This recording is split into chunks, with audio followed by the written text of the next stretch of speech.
Go live! Eat. Live from Jay's basement, it's EonsOfBattle call-in stream! Yay! I get it because it's Saturday.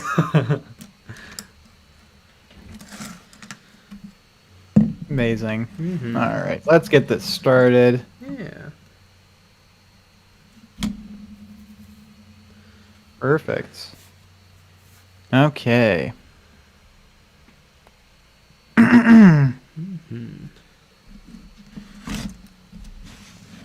Palette could use maybe a little refresh.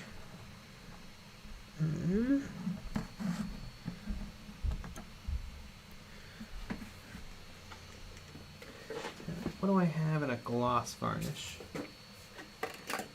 It's on the floor. I know I get a little bottle of gloss somewhere. Low gloss. Yeah, Minotaur gloss coat. Hold on one second. Mm-hmm. BSRC vids, sup nerds, Jason M. Hey everyone, StarCraft 64 is the best. Obviously, we all know that. Dancing of Doom. Hello, Jay and Nick. How was your horrendous night? Oh God, is it horrendous? Jennifer Perryman. Who first? Lucky Bet. Ooh woo. Ooage. Wooage. And you know, I couldn't say that better myself. Switch that. There we go. Victor Morales has been sitting on some suppressors for a while now, and I'm glad you made the vid when you did. Thanks for the inspiration. Mm-hmm. And speaking of inspiration, tonight is a call-in stream, and so we're going to start taking our calls at 6:30, and all the call-ins happen on Discord. There is a Discord stage right now, and you can raise your hand, and then we'll pick you. And we're going to start with the people that we didn't get to last time, which I believe is just 2 people. In a half an hour. And yes, in a half an hour. In exactly 26 minutes. What about the seconds? I don't know. I'm scared. Jennifer Perryman, Jay, will you do a video on the Space Marine Commander model and a video where you make Primaris versions of your Space Marine HQ? Is that the thingy I teased? What video would that have been in? Where I talk about my commanders? Kit bashing?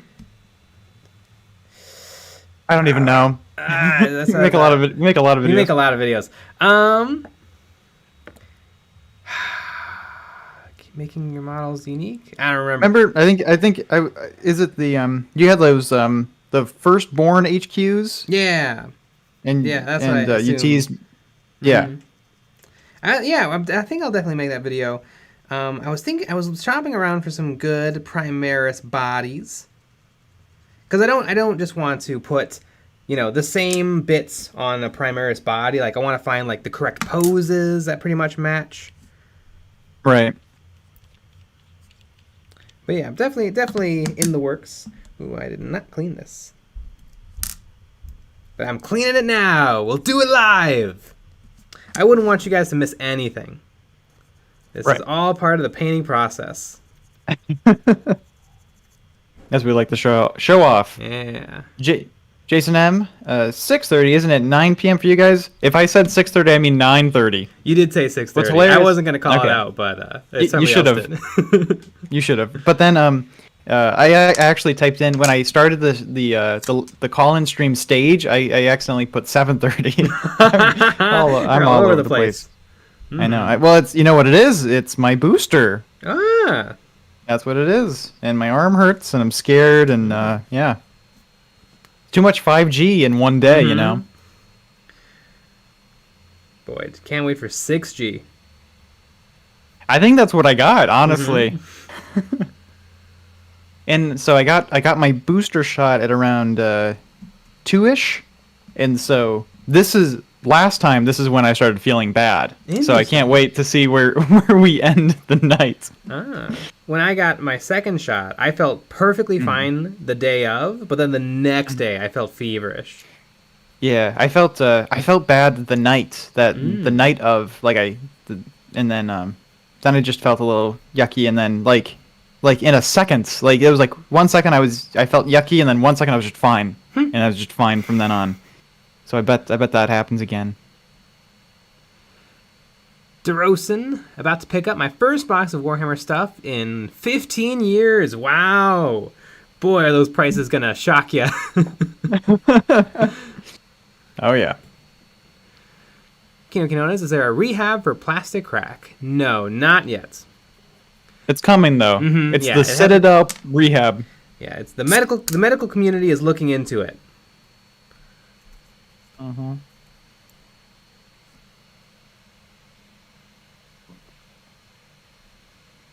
Dancing Doom, the Mark III Space Marine kits or the Age of Sigmar kits, and just kit bash with the Age of Sigmar models. I don't know if those would be better because I didn't use Mark III armor for my original Space Marines. I think they're both wearing Mark 7 armor. Although the Warmund I think has a beaky helmets, and beaky helmets are Mark. What mark are they? Mark 2? I think they're Mark Poo. Yeah. Mark Poo.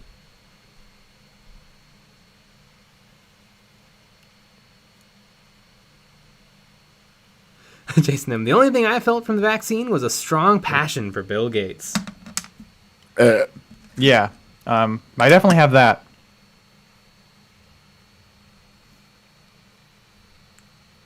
Canvas, is there a Christmas in Warhammer 40k? No. I suppose there could be an Emperor Day? I guess they would just celebrate the day that the Emperor was entombed on the throne? Mark 6 Corvus. It's confusing because they started out as Beakies, and then when they finalized the lore, they decided that actually Beakies came way down the line. And it started out with Thunder Warriors that didn't look anything like the Rogue Trader Marines.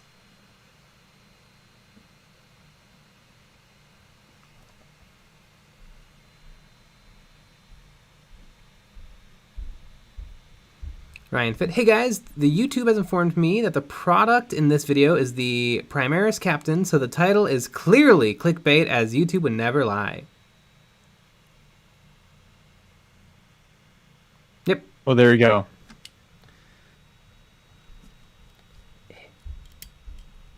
Well, you know what? I'm gonna say I think that there is Christmas in 40k, because if you go by the Warhammer community drawings, you know, like the little cartoons that they have, like they're just giving gifts all the time. That is true, and those are canon, right? Accurate. Yeah. Yeah. The Red Gobbo giving people gifts. Yeah, I mean, there's Christmas. Speaking of the Red Gobbo giving out gifts, I had a game of Star Wars Legion today. Oh my god! And? Crushed it. I lost, but I managed to go all 6 rounds. Nice. Which before I kept getting tabled. But I was aware, and Sean showed me how to find the new points, and so I was 111 points down from after putting my list into the new points. So I was able to take 2 more units, and that helped a lot. Yeah, I bet. Interesting. Yeah. Was it still pretty? Was it pretty close? It was a good game all the way through. I was looking ahead in turns 1 and 2. Oh wow. I grabbed some early objectives. I killed a whole bunch of battle droids. The game ended on turn 6. Sean had 3 objectives. I had 2. Sean had the AAT, like a half unit of battle droids, and the Dwarf Spider droid alive, and I had my ATRT, and I think my ATRT was at full health, because I love my ATRTs, even if one of them got one-shotted. No, I got 2-shotted. Yeah, the AAT, 9 wounds with armor. Basically the only thing is to ignore it and just hope it goes away.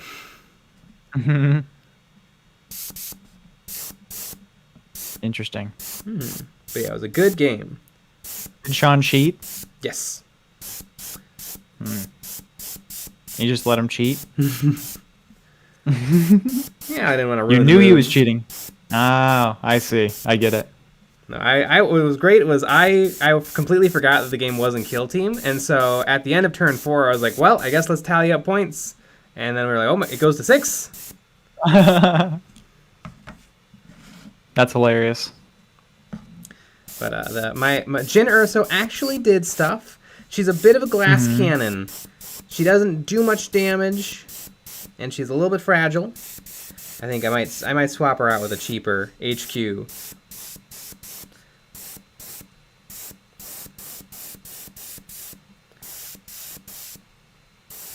And my ATRTs honestly did great. It's in Star Wars Legion, vehicles are kind of a trade-off because they can do very consistent damage and they have pretty good toughness, but they can't do any objectives.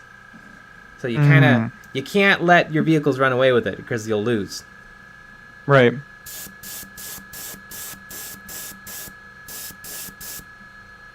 Mutant Mike, what faction are you playing in Legion? Rebels. Rebels. Yeah. Jake Dog. Jay, cheat to make it fair. Exactly. See? There you go. Akino Kanones. Jay always cheats. It's why he's always wrong. I think another thing is I think I was rolling just a little bit hot because all of my rebels essentially have a 6-up save, and I made a lot of them. I feel like the rebels can evaporate very quickly when you start rolling armor saves. Interesting. Like the very first thing that happened in the game was my rebels shot at his battle droids, and I killed 5 in one shooting phase, and then he shot back and killed 4 of my rebels. Yeah. GeForce Number 45. When Legion allows me to use an AT-AT, I'll be interested. Oh my goodness, that'd be the same size as the board. Honestly, I think some of the vehicles they have are maybe a little bit too big. They just both of us had some really fun movement shenanigans with vehicles where it's like I'm gonna move it here, and then just like 2 centimeters to the left so that it works. Because vehicles just have giant bases, and it's hard to have good terrain and deal with the giant bases. Ooh, and the MVP of my game was probably my Rebel Speeder, my Luke's Land Speeder. That thing did its job. I was it has a minimum movement, so you have to move it to 2 movement every single turn, and I was Tokyo drifting that thing.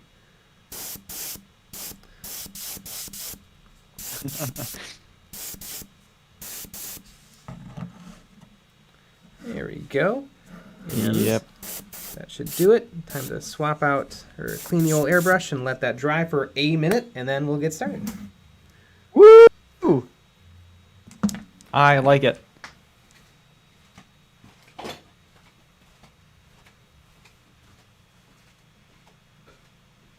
What a world that we live in. Eric J, what's your favorite cookie? Mine is definitely chocolate chip. Just classic chocolate chip. I like I like that soft center, like those nice melty chocolate chips. That's always good.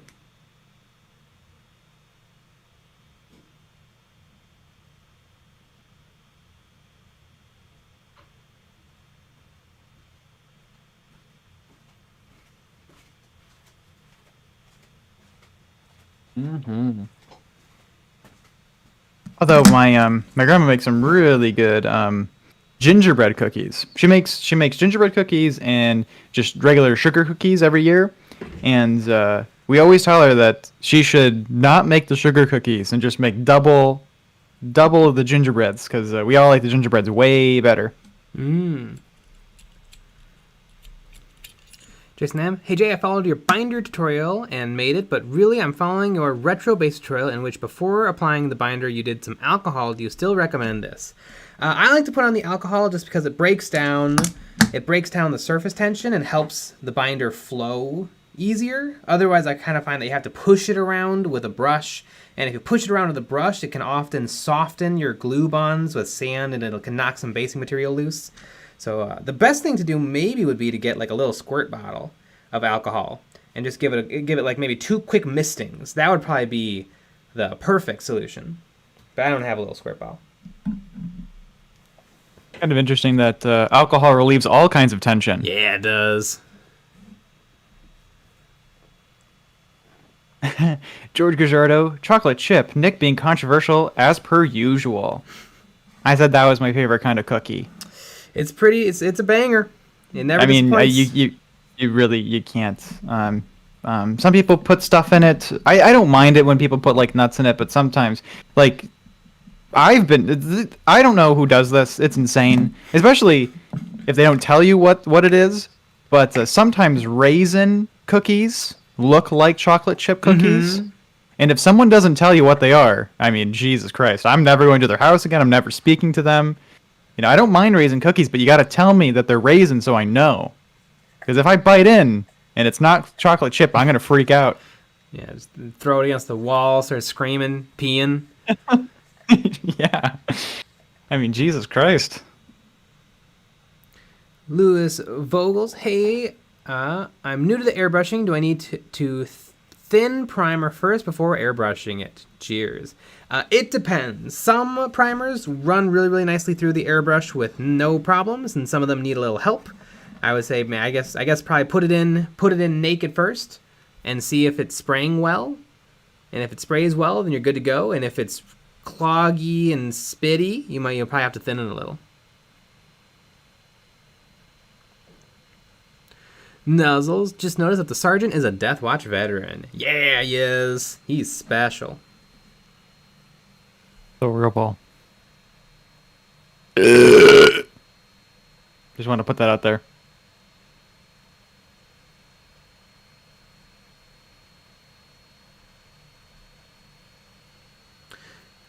Maddie B, you were definitely about to say that you definitely can fuck up a chocolate chip cookie. Good thing you weren't at my place last week. They were terrible. I have to live with this shame for the rest of my life.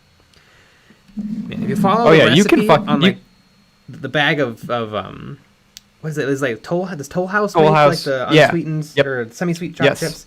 If you make those, just follow that. it's great, but it's like literally it says a serving size is 1 cookie because you have to put in like 2.5 cups of sugar. Yeah. Yeah. But yeah. You totally could fuck up cookies. I mean, if you bake them too long, some people like really bake them. You kind of want to lay off a little bit on the baking. You want to I like, you want a nice soft center. And I like to then obviously they're the best right out of the oven, but then I will put them in the microwave after the fact. Yeah, to try to relive it. Yeah, to relive the joy that I had previously.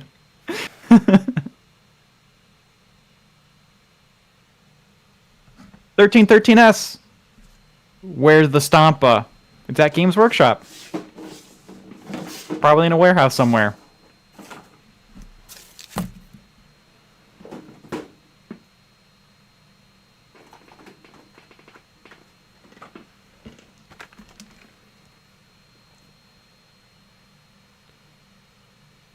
Now I want cookies. I know. But see, here's the thing, though. Like, the kind of cookies that we're talking about, you got to do work. Yeah. So, I mean... I don't think I can do any pre-made cookies anymore. I can't. I don't want them. All taste bad. Yeah.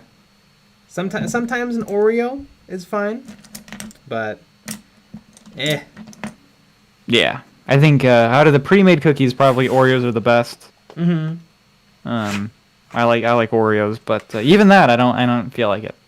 Ooh, you know what? I could do A Girl Scout Thin Mint all day long. Put it in the freezer. I don't know what kind of magic they put in those, but Yeah. it's almost a candy. Yeah.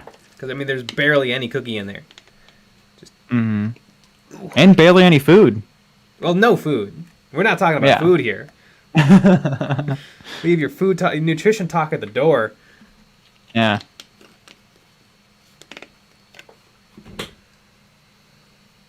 George Jardo. Someone told me to store cookies in a plastic bag with a slice of bread to keep them soft. I was super surprised that it worked. Yes, that does work, and I don't know why. Yeah, there's Are some sort there of any weird scientists in the chat? Yeah. Yeah, there's some sort of weird something where like the bread absorbs. Maybe the bread absorbs water. But I don't know. I don't know anything. The bread would have to unabsorb the water so that the cookies remain watered. Yeah. I don't know.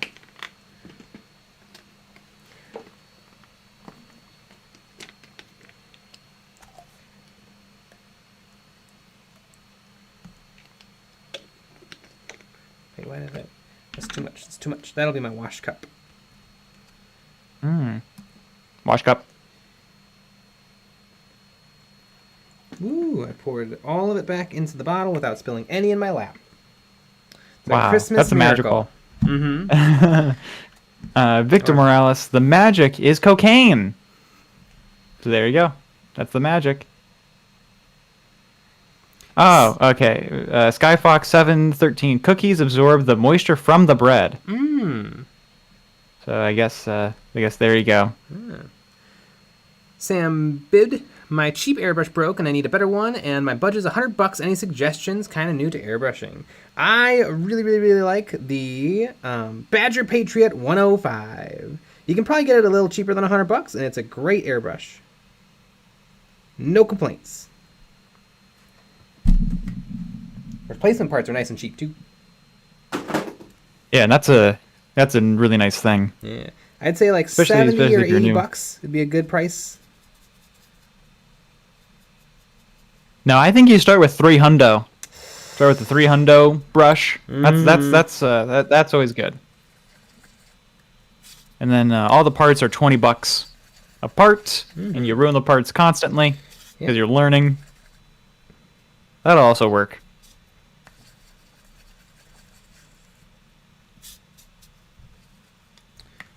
1313s. I don't like cocaine. I just like the way it smells. Yeah.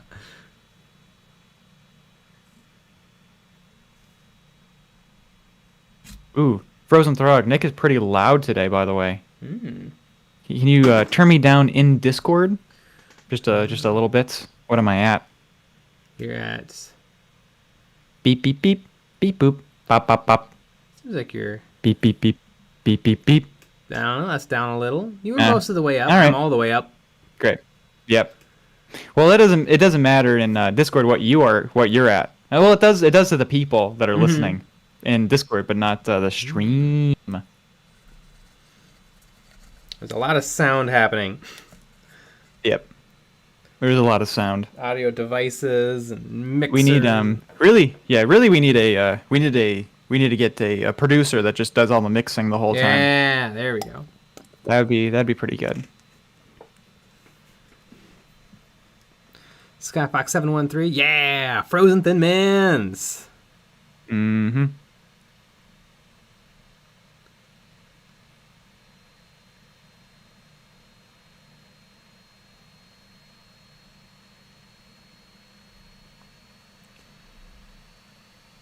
Marriott Bunbury, what is your favorite sci-fi franchise, Jay? And why is it Stargate? Never seen a Stargate, but I absolutely love Star Wars. Star Wars gotta be my fave.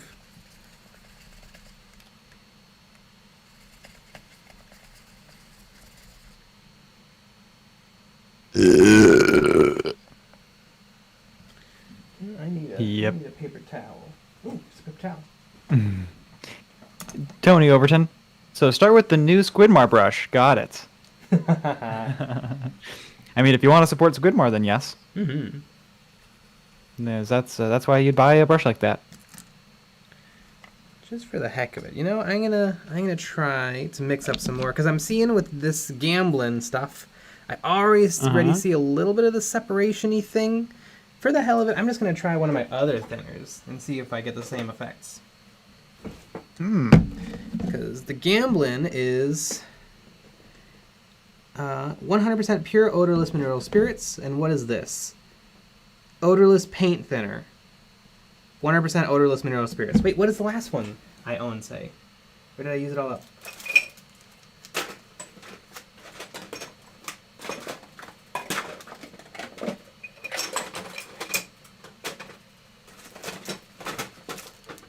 Is it on the desk already? Commander Cade, when do the call-ins start? In 3 minutes. Artist's white spirits. Jeez, why do the spirits always have to be white? That is not very progressive. No. Of the oil paint genre. Yep.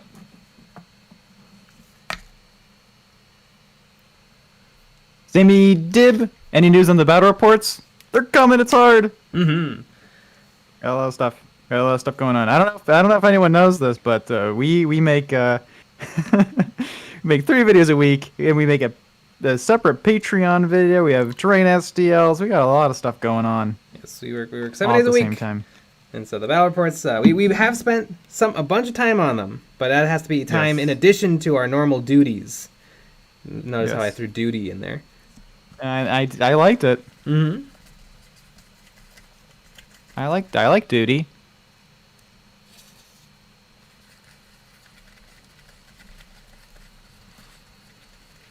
But yes, they are happening. Commander Cade, poggers. Agreed. Brosenthrog, racist spirits. Yeah, they are.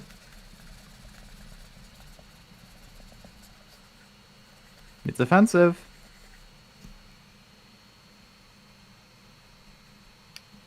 I feel like I need just a little bit more black paint.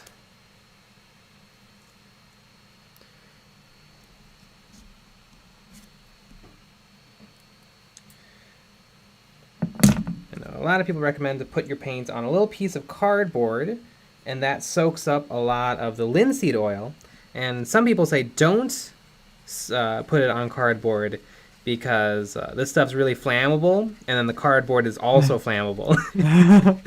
Yeah, I've seen that.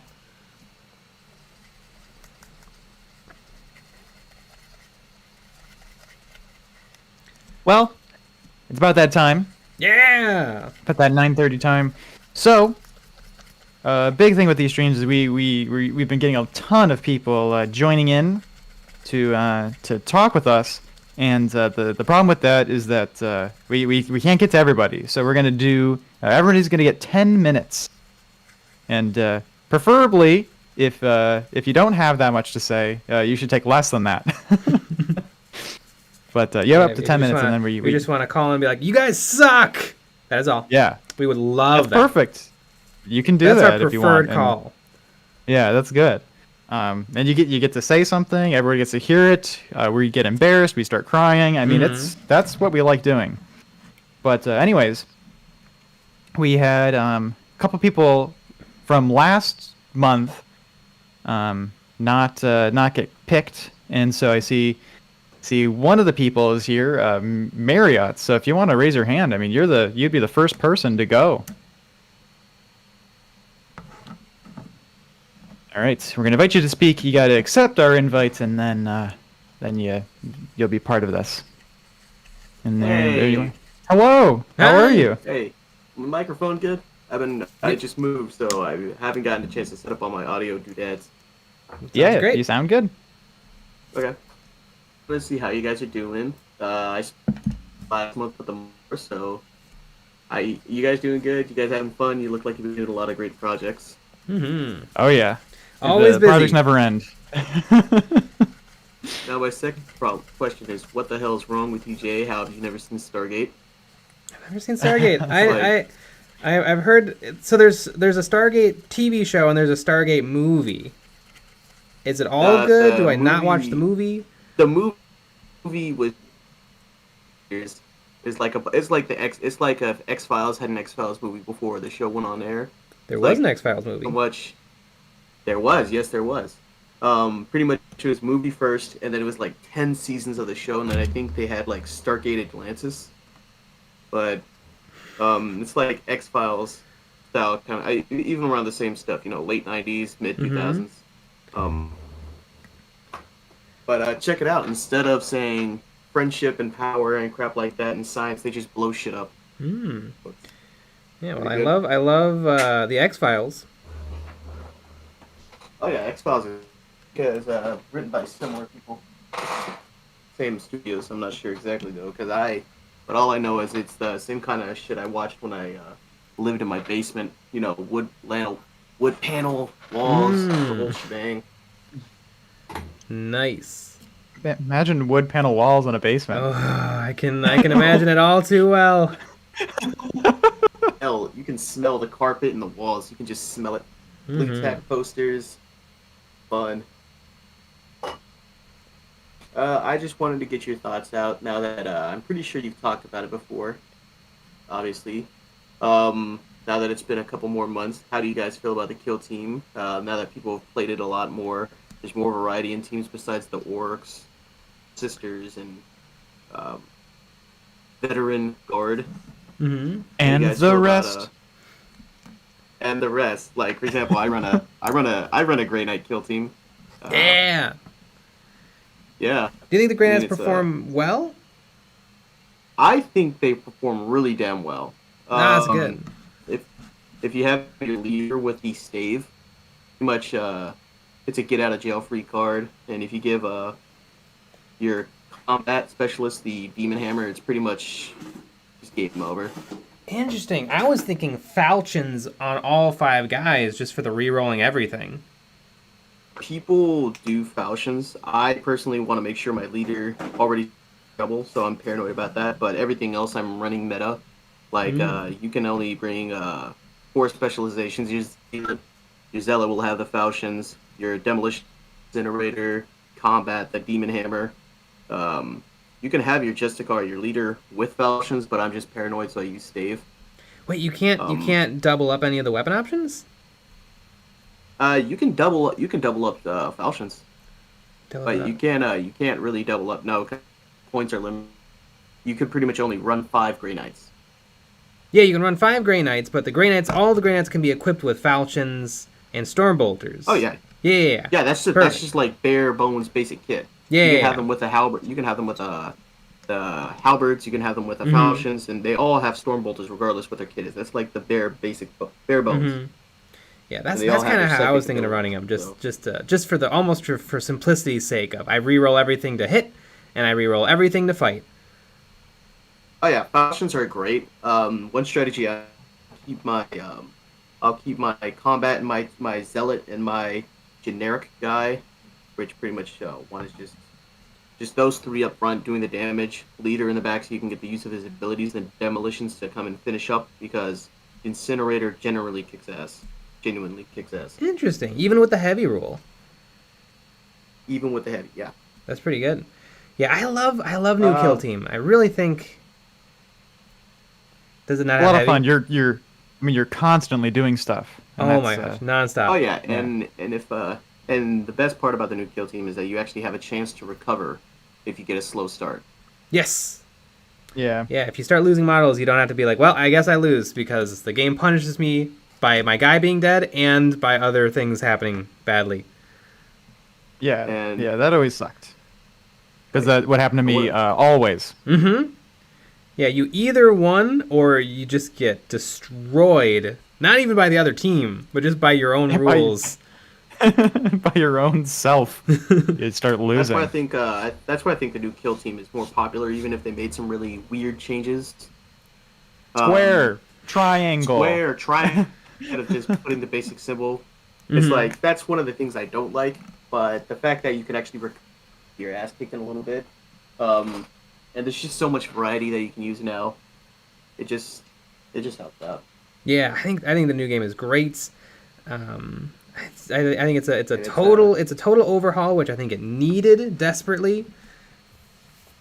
Old Kill Team was just a mod of 40k. It was all the same rules, It all the felt same like- it stats, felt all like the same weapons. Everybody's made up because you didn't know the rules. hmm Yeah. Exactly. Whereas they actually It's made a actually new nice to game, see. like a real game. Oh yeah, it's like what they did with Prey back in like 2005, and then they came out with Prey again like in 2018, but it's completely different. Same name, different game, but cool. Also, if you like me, you like putting character into your Grey Knights. So, I mean, there's just a lot of stuff. Like there's stuff you can do that wouldn't be feasible for a massive army, like custom ordering 3D printed nameplates for them. You know, Mm-hmm. the bases. You can give them more character, like my leader. I pretty much I won a competition at my local store a while ago, and I got $100 in credit. And so I picked up Assault and Successors. I picked up Black Templar upgrade sprues, the new one, which I really love. Ooh. And I recommend anybody buy it because it's just great. You got the Fired Arms, which would be great for Berserkers, and a bunch of other stuff. And pretty much, there was a guide. I think I don't know if you guys appreciate people name drop stuff. There's a guy by some. Say anything. The Wargamer dropped a pretty damn good guide for making Grey Knight conversions. Although, Oh yeah, Pete the Wargamer. Yeah. I love watched that his video. stuff. It's great. Sometimes except I think the Blackguard veteran legs aren't necessarily needed. Yeah, I mean, he sure did pick an expensive Yeah. kit to cannibalize legs from. Oh yeah, oh yeah. Like if you get the Strike Squad, the Paladins, and the Assaultants, if you're smart enough with some purity seals and gluing and shaving a little bit, you could easily put tabards on your leader or your important characters. There's just plenty of stuff you can do. Yeah. There's plenty of bits, and Assault and Successors work great because then you get all that, and then you don't even need to get a Hellblaster arm because you can just use a Plasma Pistol arm because it's big enough. Mm-hmm. But I think that's pretty much it. Just went on my schizo rant about Grey Knights being awesome and being my love Team it. being fun. Mm-hmm. I mean, I think I'm Yeah, going to be it's putting fun. together a team of every single faction, and definitely Grey Knights are going to be part of it. Woo! It's just fun, like because I did Death Guard. I think about 2 months ago I did Death Guard and I stopped doing it. It's sitting in my box in my closet. It's just I have no desire to paint them because I have like 30 in my case, not including Dreadnoughts, half-built Rhinos, Mortarion, Terminators. But then you need like a dozen guys, and you're good. Yeah, that certainly makes it a lot more contained to start. You're just like, all right, I just need a couple guys, and we're gonna do it. And Death Guard and Kill Team, pretty good. 5 guys. This is true. This is true. But, yeah. And speaking of 5 guys, that's 10 minutes right there. Yeah. Yep. Yeah.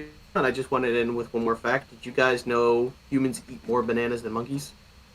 Oh, Yeah, yeah, I mean, that makes sense. I guess it when was does. when was the last time you saw somebody eating a monkey? Mmm. Oh, I haven't, yeah, not for weeks.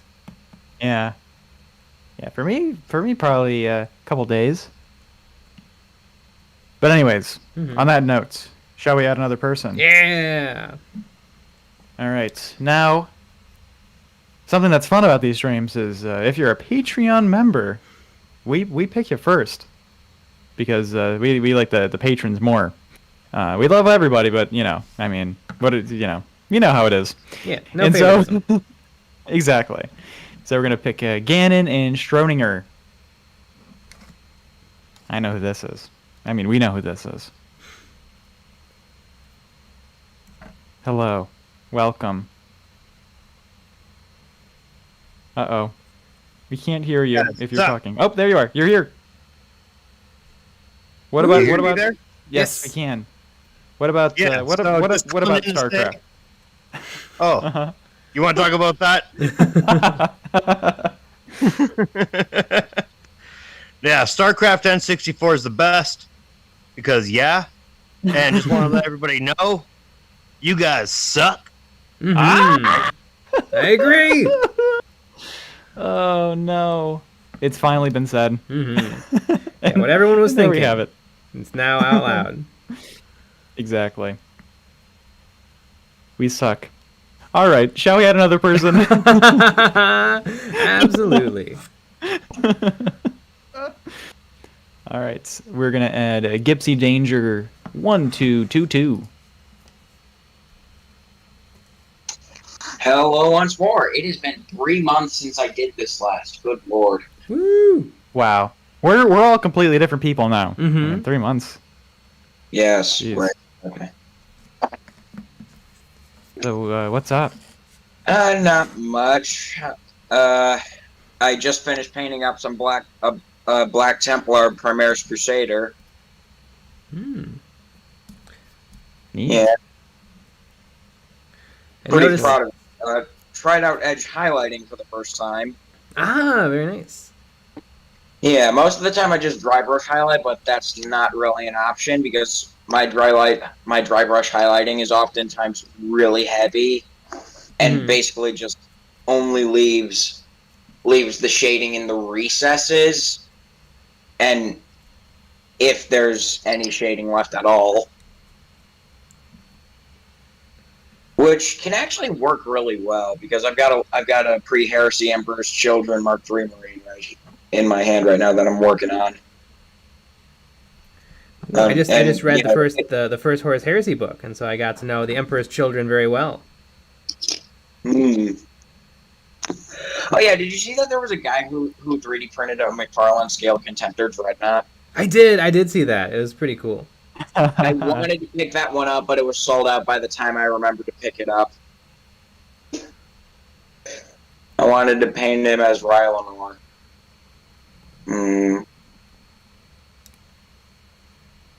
Oh yeah, will you guys be going to Adepticon this year?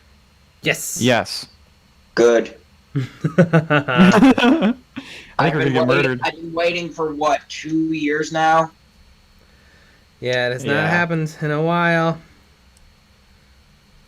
I can't imagine why. I was really excited for my first year in 2020, but then the world went to shit, so. Mm-hmm. Probably gonna take a lot of classes. That way I can learn how to paint. Yeah. Well, I mean, most of my friends are painting gods, so like they're really good. One of my friends in particular is just fantastic. Neat.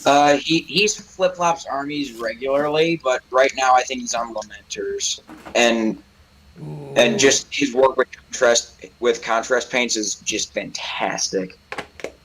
Love the Lamenters. My all-time Yes. favorite chapters. If I didn't have Black Yes. Templar, I'd probably have Lamenters.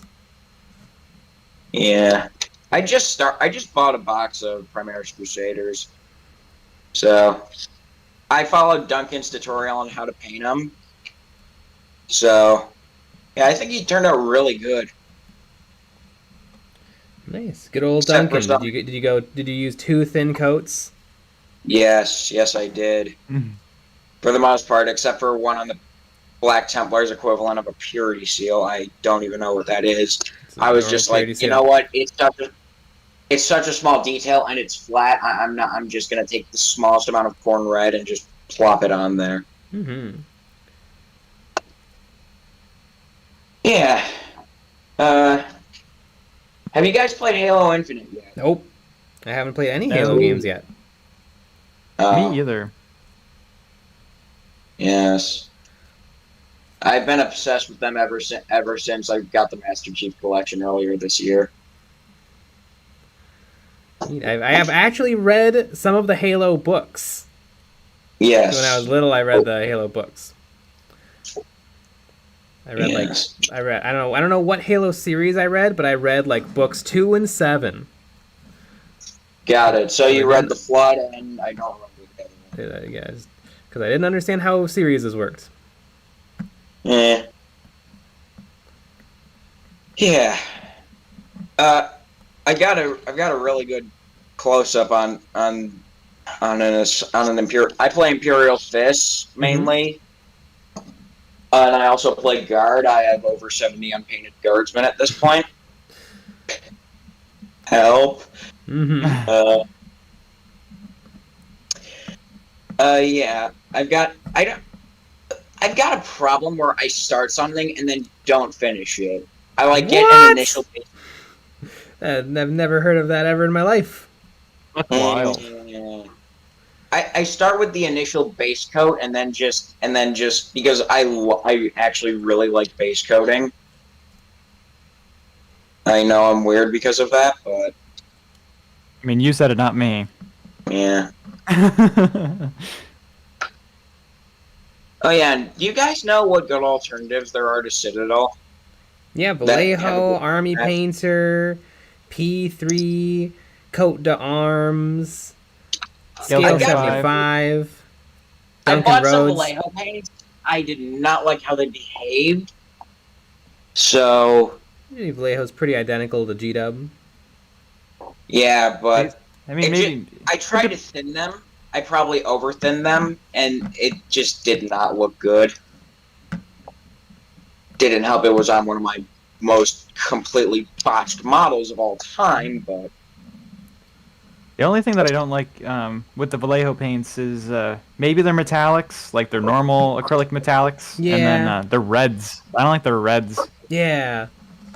Their washes That's aren't washes. Oh yeah, yeah. the yeah, washes I suck. watched it. I watched your video on oil washes, so yeah. Yep. Yeah. An oil wash right now, and it's fine. Nice. I don't know what it is about black.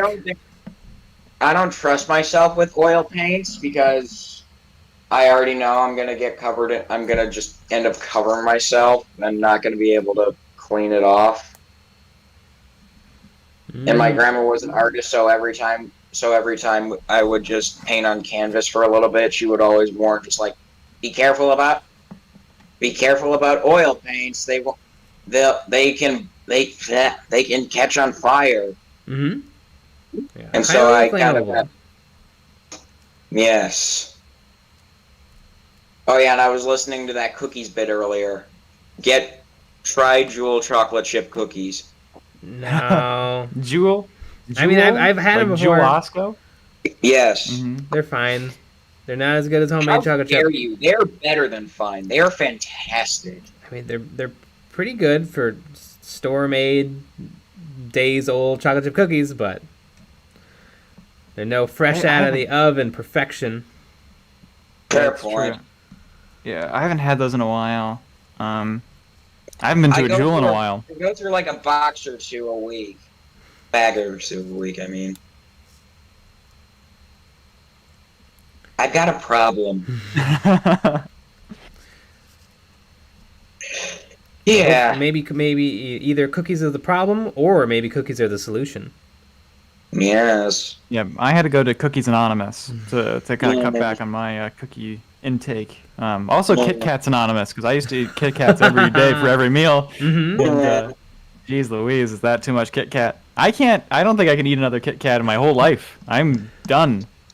Yeah. Oh yeah, guys. Not that I good used to have them all anymore. the time.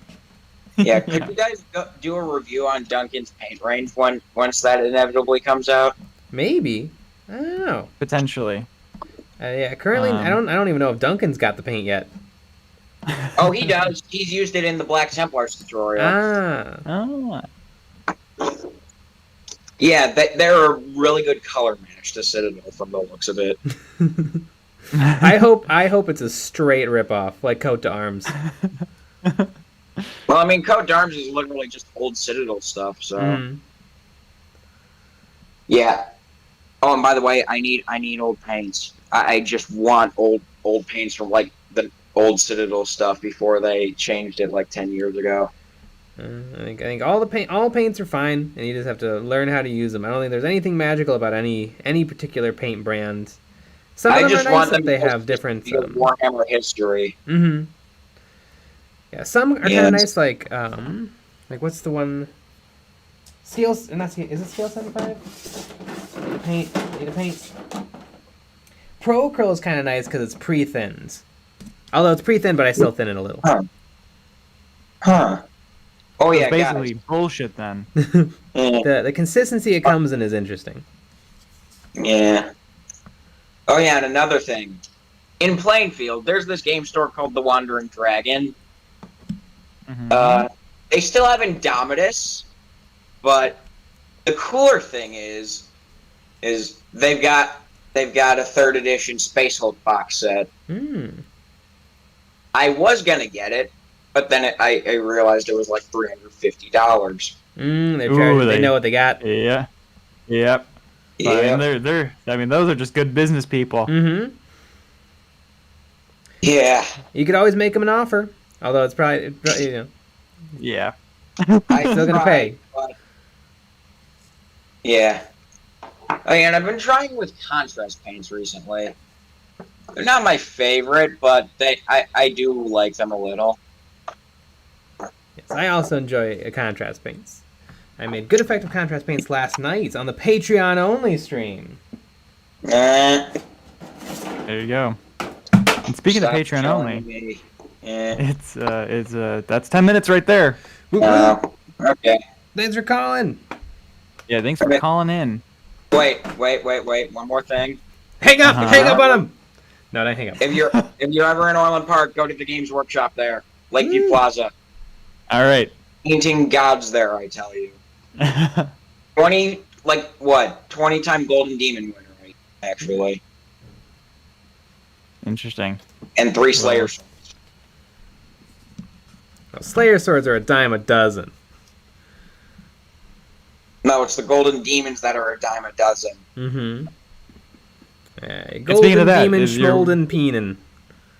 Exactly. And, We need to move on to somebody else. yep. All right. Thank you, guys. Yeah, thank That's you. it. Thanks Have for a calling- good night. Thanks for calling in. Thanks, you too.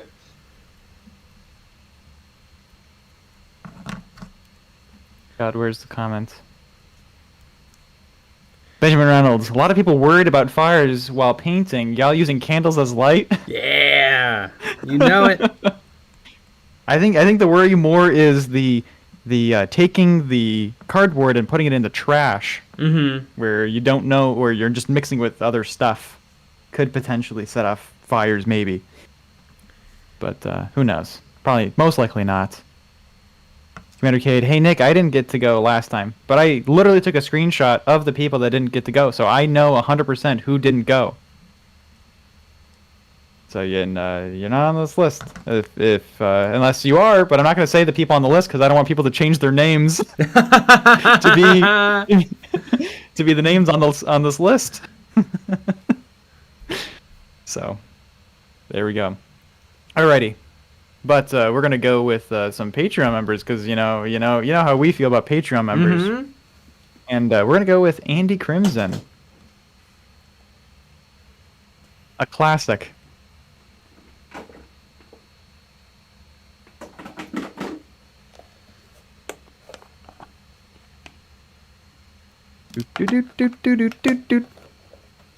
Uh-oh. Andy! Andy! Andy! Oh no! Andy Crimson in the chat. My computer doesn't want to acknowledge it. Oh no! All right. Wait! Oh, my there god! you go. There we go. Yes! It literally just popped up on my screen. Hi everybody, how's it going? Good! Going good. Excellent. I just tuned in not too long ago. I was kind of already busy with my own little painting projects here. What are you working on? I have started working on some BattleTech minis, actually. Ooh. You're cheating Yeah, on the, Games Workshop? Oh, you know it. And Wow, even that's- then, like, I told Games Workshop, you got to be fine with me seeing other people. Mm-hmm. And Games Workshop doesn't and- like stuff like that. And then I know Games that for a Workshop's fact. like, yeah, absolutely. You could do Aeronautica. You could do Adeptus Titanicus. what are we talking about? I don't want to date within your family though. That's weird. Anyways,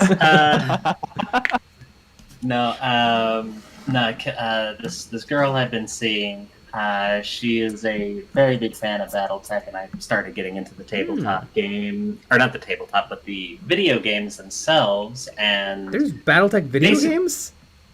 yeah, How come no one- there's Everybody out there shilling for BattleTech, tell people to play the video games. That's clearly the gateway. So there are a couple of different games. You can actually get one free to play online. It's MechWarrior Online, but that might be a bit of a a crash and burn scenario because it's mostly populated by like really hardcore players at this point, with a dedicated player base of like 800 people, maybe. But you also have, and this is straight up just called BattleTech. Which is, I just beat that a couple of nights ago. And that one's pretty fun. It's sort of a tactics-based game. Loosely follows the board game in a way, so because you're moving around and angling your units for the proper fire trajectory, because where you shoot matters almost as much as what you shoot. And it's basically, like, the setting itself is sort of like Game of Thrones in space, with a little bit of technological regression thrown in for good measure. So Games Workshop ripped off BattleTech. They came out roughly around the same time, like mid 80s or so. And I kid you not, I'm painting like the Fennec that I just painted in the EOB Complete not too long ago. It's a metal chonker. Like, these came from 1998, and. Wow. Yeah, they're almost. Are they old enough to? Yeah, they're old enough to drink now. But I even got a chance to play a game, and I will say, games can go just as long as Warhammer games can, but with a much more easily managed unit list. Like, we played a 3-hour game about a week or two ago, and it was literally 2 mechs versus 3 tanks. That's it. Wow. And so where are you spending the time? Like, where's all the time going? So the turn orders are split up into like 4 phases. You've got movement, you've got shooting, and in this game, shooting happens actually, it's initiative, movement, shooting, and then melee. You roll first. You roll to get the most initiative, so it's just like 2d6, and you actually want to choose to go second because there is a tactical advantage to seeing what your opponent is going to do first. And then you do shooting, and shooting happens simultaneously. You might be able to one-shot this light mech off of the board, but the mech itself is still going to get its shots off before it goes. And then you move over to melee, and the entire thing starts over. Whenever you hit something, depending on what firing arc you're going to, you roll to determine hit location. You take damage based on where you get hit, and every little part of the mech or vehicle has its own little hit quadrant. So, like, you've got your arms, you've got your torso parts, you've got your legs, and then you got the rear armor, which is notoriously thin. Less than halfway through the game, I lost 50% of my battle force because I didn't angle myself properly, and I took a salvo of missiles right in the ass.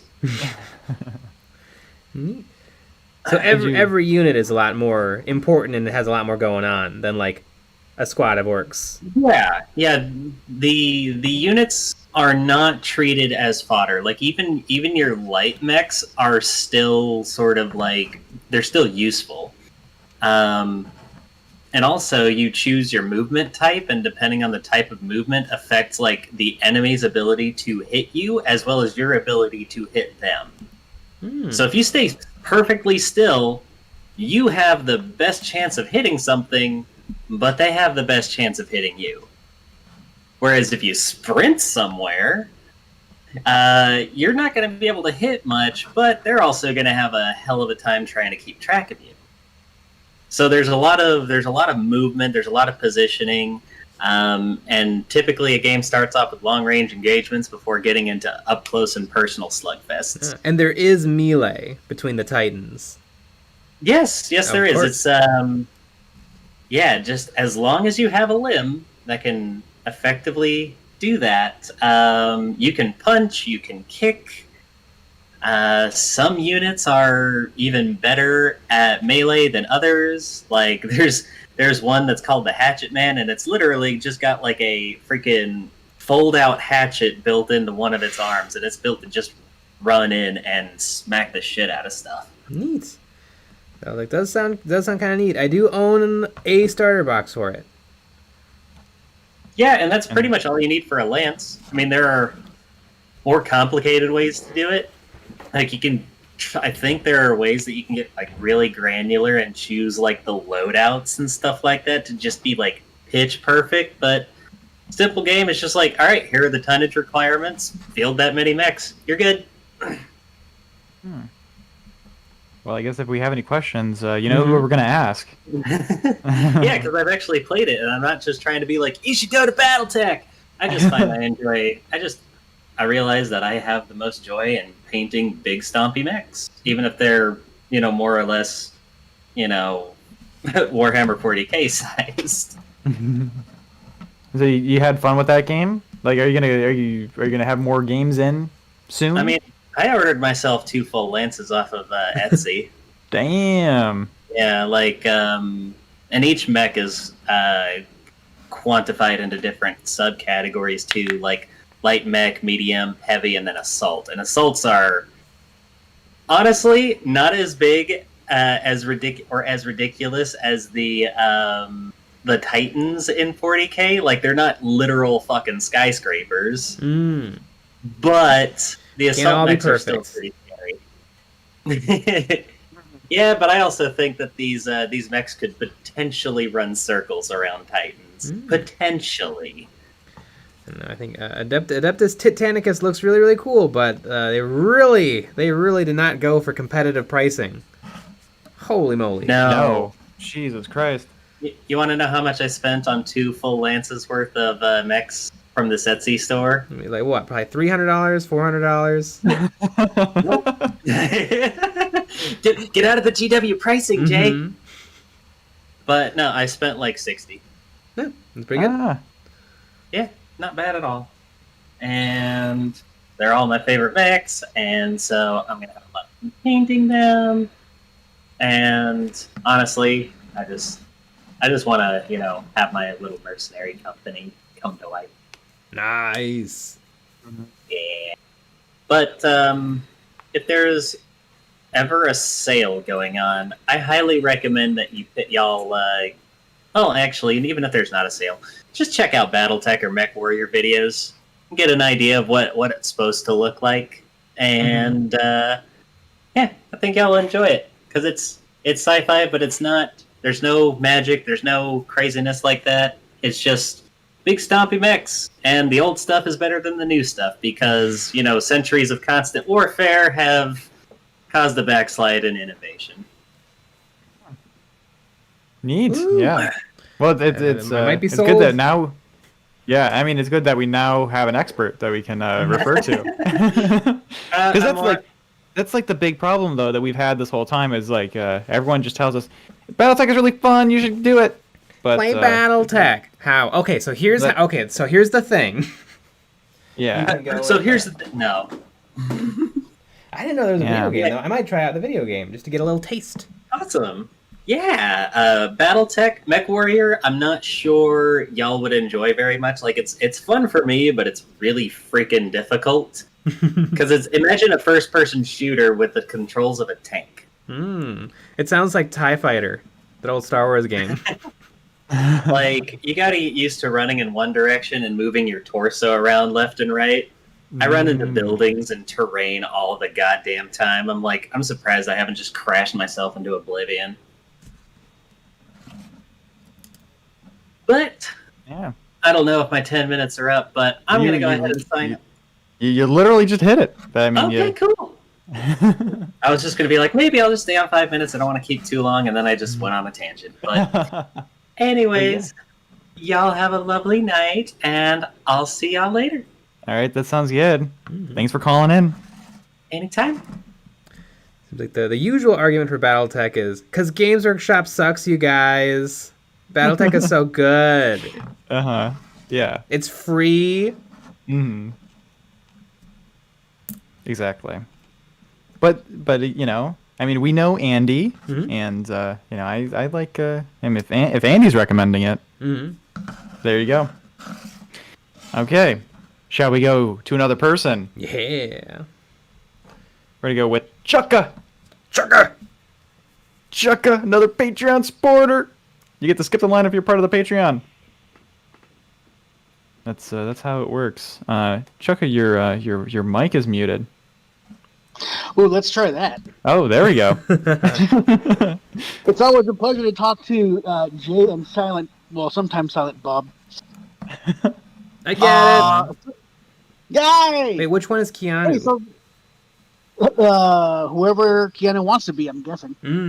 Hey, so I've got, I guess, 4 topics to talk about, and this should be pretty quick. So the first one is, have you guys watched or read the Wheel of Time series? I don't think so. No. Okay. So that's not the other Narnia, is it? I mean, it's fantasy, so pretty much yes. But it's not by that. It's not by the. Is Roald Dahl? Who did Narnia? No, not Roald Dahl. Is it Lewis something? Something Lewis? Ah, yeah, that sounds right. Yeah. Like that, I think is what you're talking about. I don't know. This one's by Robert Jordan. That's like a fantasy epic deal, but it's not like high fantasy like elves and orcs. It has kind of its own menagerie of creatures. It's pretty cool. They have a thing on Amazon, that movie service, and it's really good. I thought you might enjoy it. It's kind of up the fantasy alley. Is it Amazon Prime? Yeah. Oh, cool. Okay. Well, then that's possible. Yeah, if you've got Amazon Prime, you're already paying for it, so you might as well watch it. That's what you like.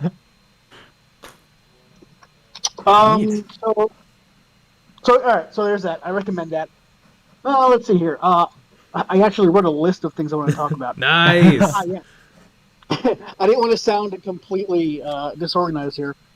So you've been talking a bit about Black Library stuff. You talked about your experience with Eisenhorn, which I kind of shared.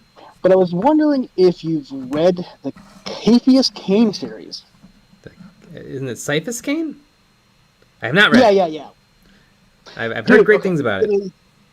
Yes, it is amazing. I haven't read like a ton of Black Library stuff, but it's by far the best that I've read. The character Cafius Cain is like, he's great. I think you'd enjoy that one too.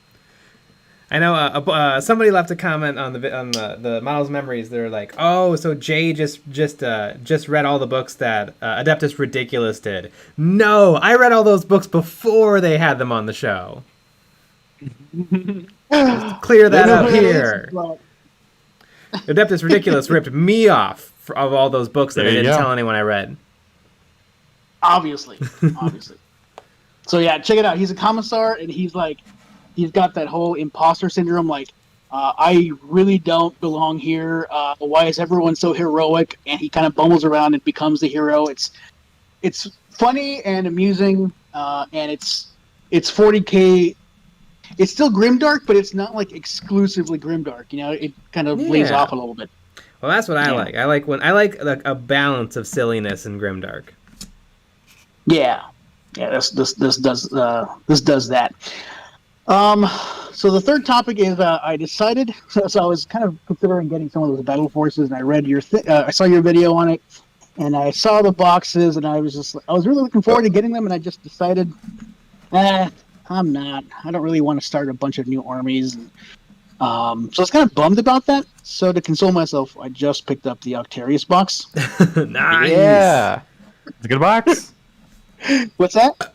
It's a good box. I mean, it's a good choice. Yeah. It's got all the scenery, and I figured Games Workshop's going to be doing a lot of innovation, and it's probably going to be a decent chunk in Kill Team. Although the guy at the friendly local game store said that there was a kind of a wider release for Eldar that they were talking about for this year, Ooh. like It seems like bikes that's and drink. going to be true. Yeah, so that should be interesting. And it's not hearsay. Someone said that Valrak said that. They're literally proving on Warhammer Community that there is Eldar in the works. I thought it was just that one Ranger gun. There's more? Yeah, there's been like 4 little. There's been an Eldar like data machine, a ponytail. There's something else. I think the engine of a jet bike. Oh, well, I need to check that out then. Yeah, it's all on Warhammer Community. Yeah, and instead of using their normal like vague steampunk background, they made an Eldar background. Yeah, I mean they're not even hiding it. No, It's weird. Nice. So the last thing is, I finished building and painting that Space Marine generator that Nick lovingly crafted and sent out to me. But I've been meaning to send you like a picture of the thing. Hey, look, it's done. But rigging it up for LED lighting sucks.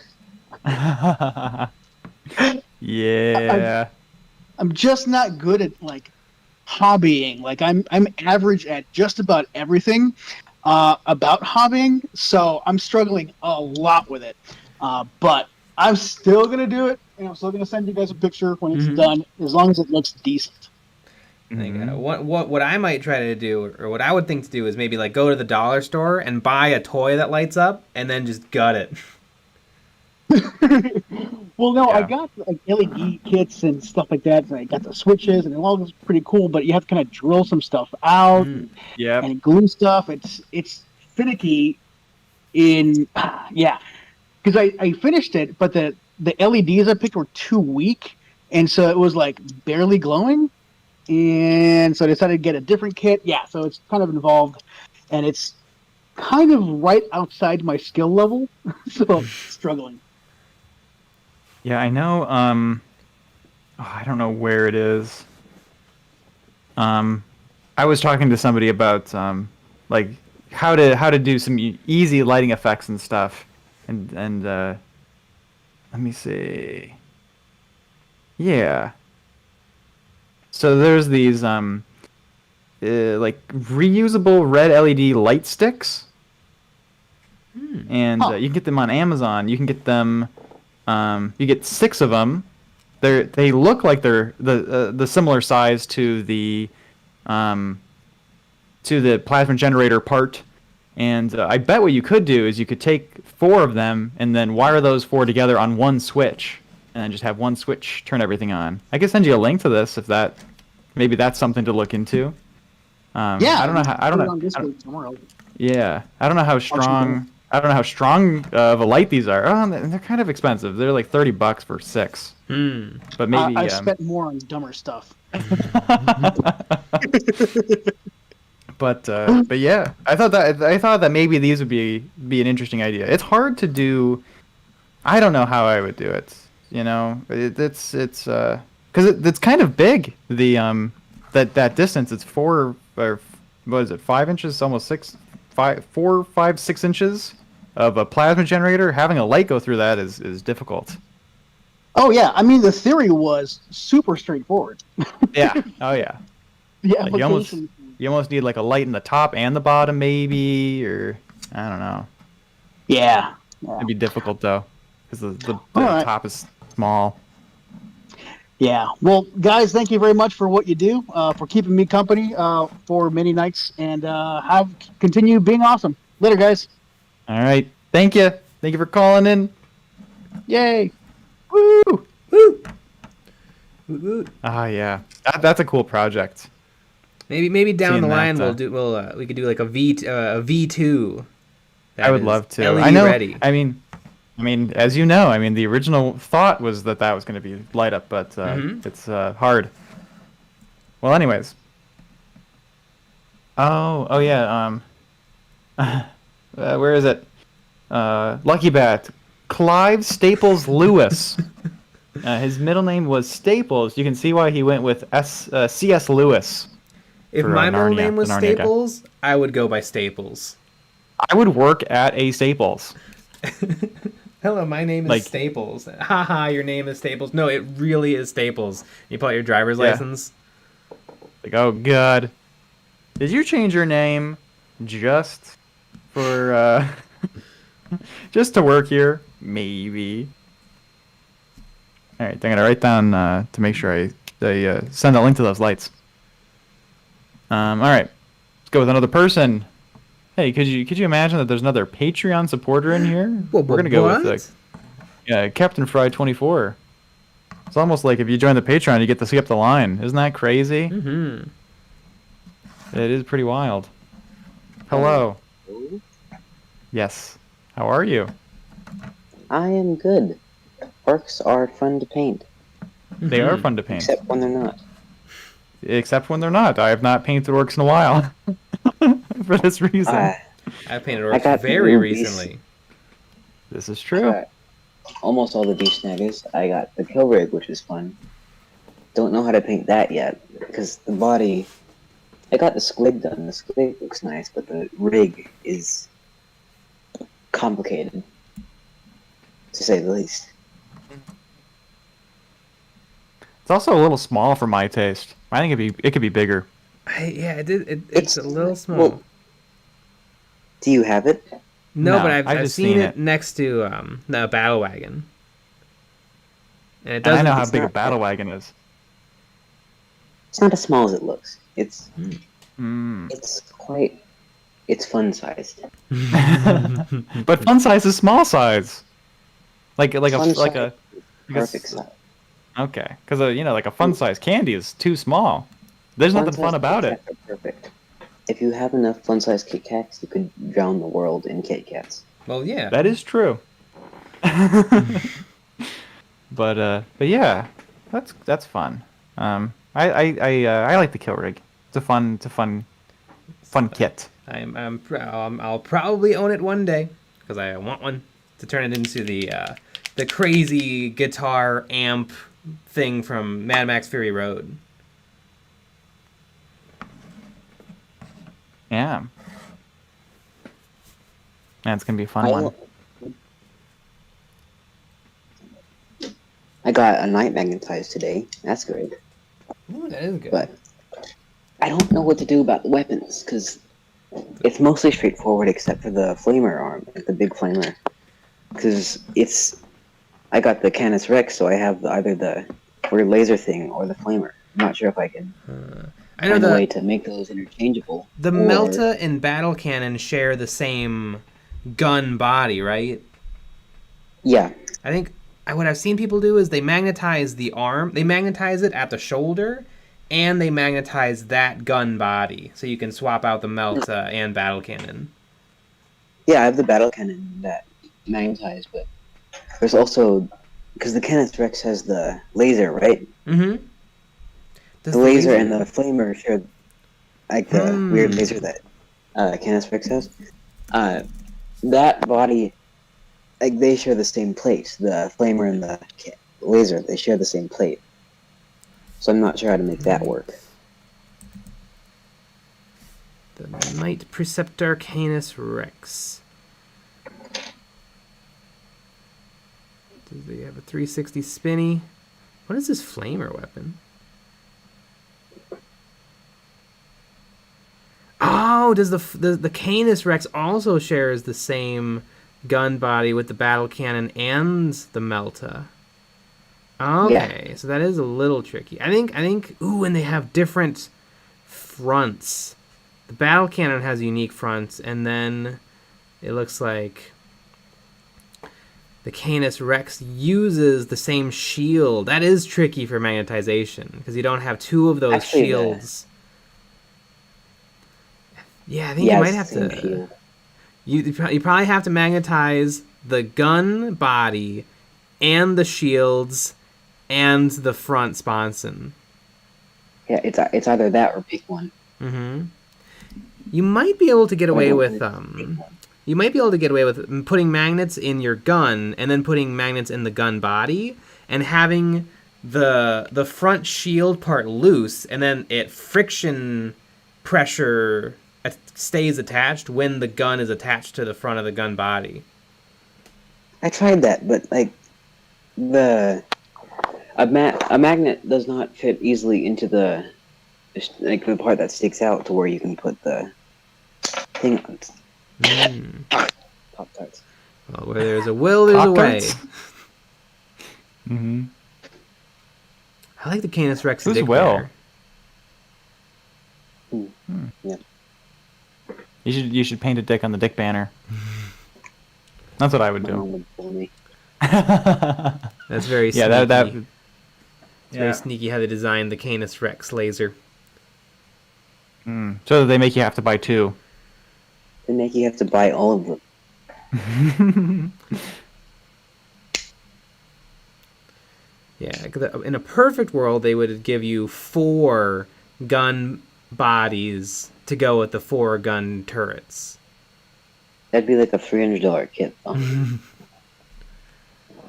It would also, yeah, it would, for storage, you would have the knight and then just a giant pile of guns. Like, you would need another transport case the size of the knight for all the guns. Need a gun rack. Mm-hmm. I remember when I was magnetizing my knight, because I just had the Canis Knight hadn't come out yet, so I remember they don't even give you enough of the little chain loops. You have to pick which chain loops you go with. Do you want to put them on the Melta or on the battle cannon?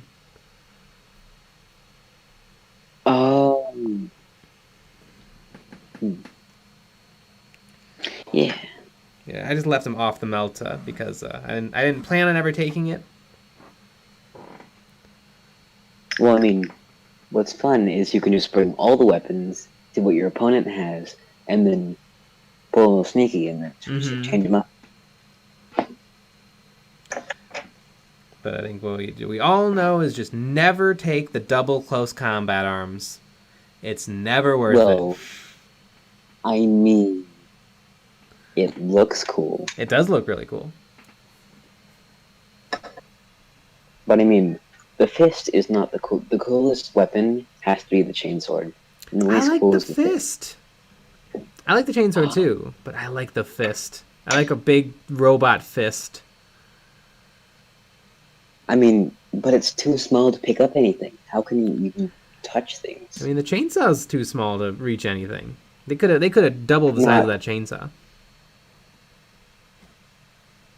But the chainsaw pivots at like the top, so it can go down a bunch. Yeah, but so does the arm. This kit is a lot less posable and a lot more posable than I thought it was. Yeah, the arms are fully posable, the legs are not. The legs are static, but the body and the cannon, everything can be rotated. Yeah. But it makes it super weak, so you might as well just glue it in.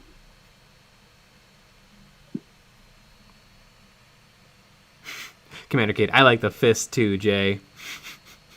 People do go a little overboard in magnetizing a knight, though, because they'll magnetize everything. I think it's just the knight is such a big open canvas to do what you want with. I think it's easy to get a little carried away. I magnetized the faceplate so you can wear different faces. I did think about doing that, but then I just chose one that looks cool. That's that's a good idea. Because 9 out of 10 of them that he comes with don't look too good. 9 out of 10 doctors agree that this faceplate sucks. I chose the one that has like the weird grill at the bottom. Weber? Eh. Yeah, that's the kind of grill that I like. There's the one. It's all some variation of helmet, except for 2. Well, I guess the 2 are still helmet, but like there's one that looks kind of canine-esque. Yeah, I kind of like the canine one. I do not like the half skull, half metal skull one. I think that one's a little bit lame. I hate that one. I think my favorites are probably just the 2 that look the most like Knights of Old. The Canis Rex head and the one that looks like a medieval knight's helmet. With the T-visor or the other one? The the I don't. It doesn't have a T-shaped visor. It's got like a. It's just a one slit. That to make up its eye hole. Yeah.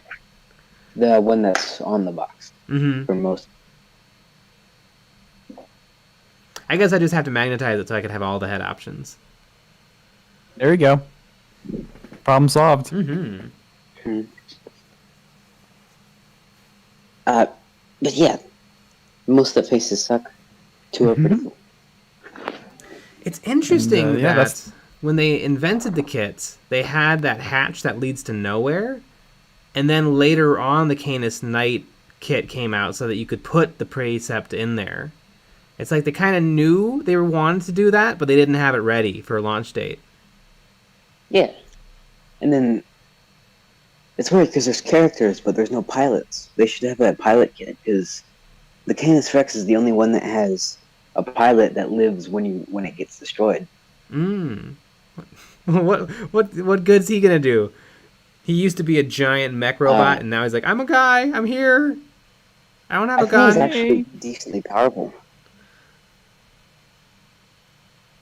And then it could be like Necrons, where like if you wait long enough, you can get the mech back. Speaking of Necrons, that's 10 minutes right there. I want a knight now. So yeah, look what you did. Now we're all getting knights. And you get a knight, and you get a knight, and you get a knight. Exactly. My last words are: get a knight and paint it pink. Goodbye. Might be what I do. Paint it pink. I mean, I still think you should make a Chaos Knight. A sexy Slanesh Chaos Knight. Me too. I'm glad that everybody in the chat liked my Weber grill joke. They pointed that out. I'm glad that people liked it because I thought it was really good, and then no one reacted to it, which is fine. I get it, but you know, I heard the joke give me too. a little... Yeah, I know. All right. All right. Shall we move to another person? Yeah. We're gonna go with Black Lung Raider.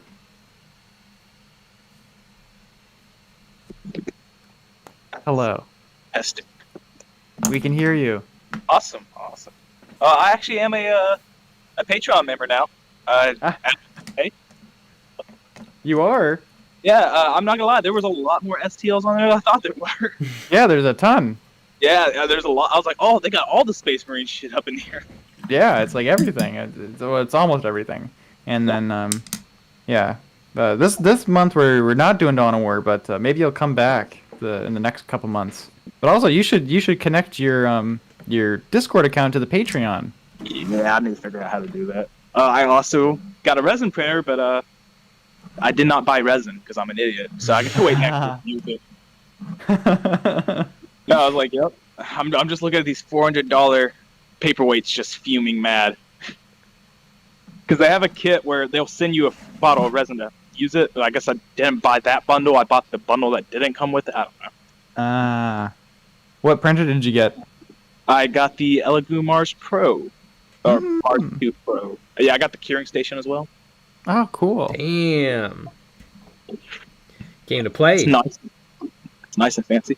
I got some really neat STLs too. So I found a wow, I am having a brain fart. A Salamander Contemptor Dreadnought. Ooh. So it looks nice. It's Love got the like Contemptor. Dragon Knight helmet. It's really cool.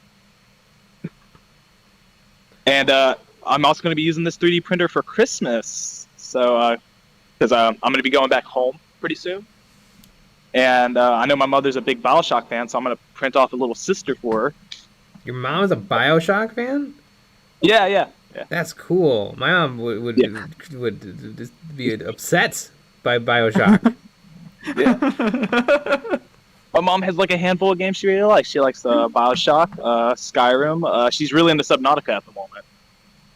That's cool. Yeah. Which actually, now that I think about it, I have Subnautica and a VR headset, so I might try to give her that. Like try to get her to play that. I know. I've tried to Damn. explain 3D printing to my mom 3 times.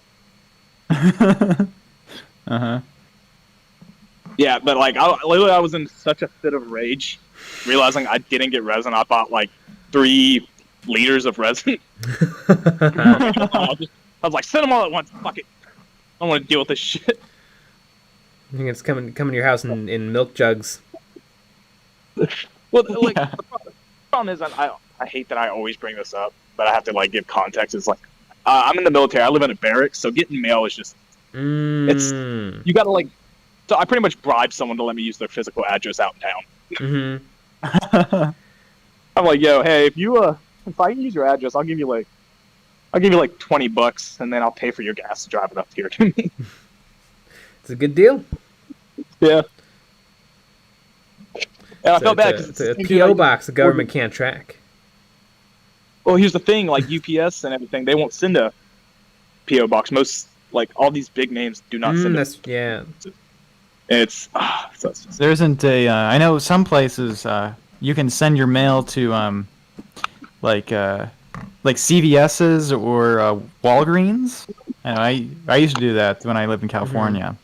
Like even with Warhammer, I'd send it to the store and then have to like Yeah. final trip going to the store. Mm-hmm.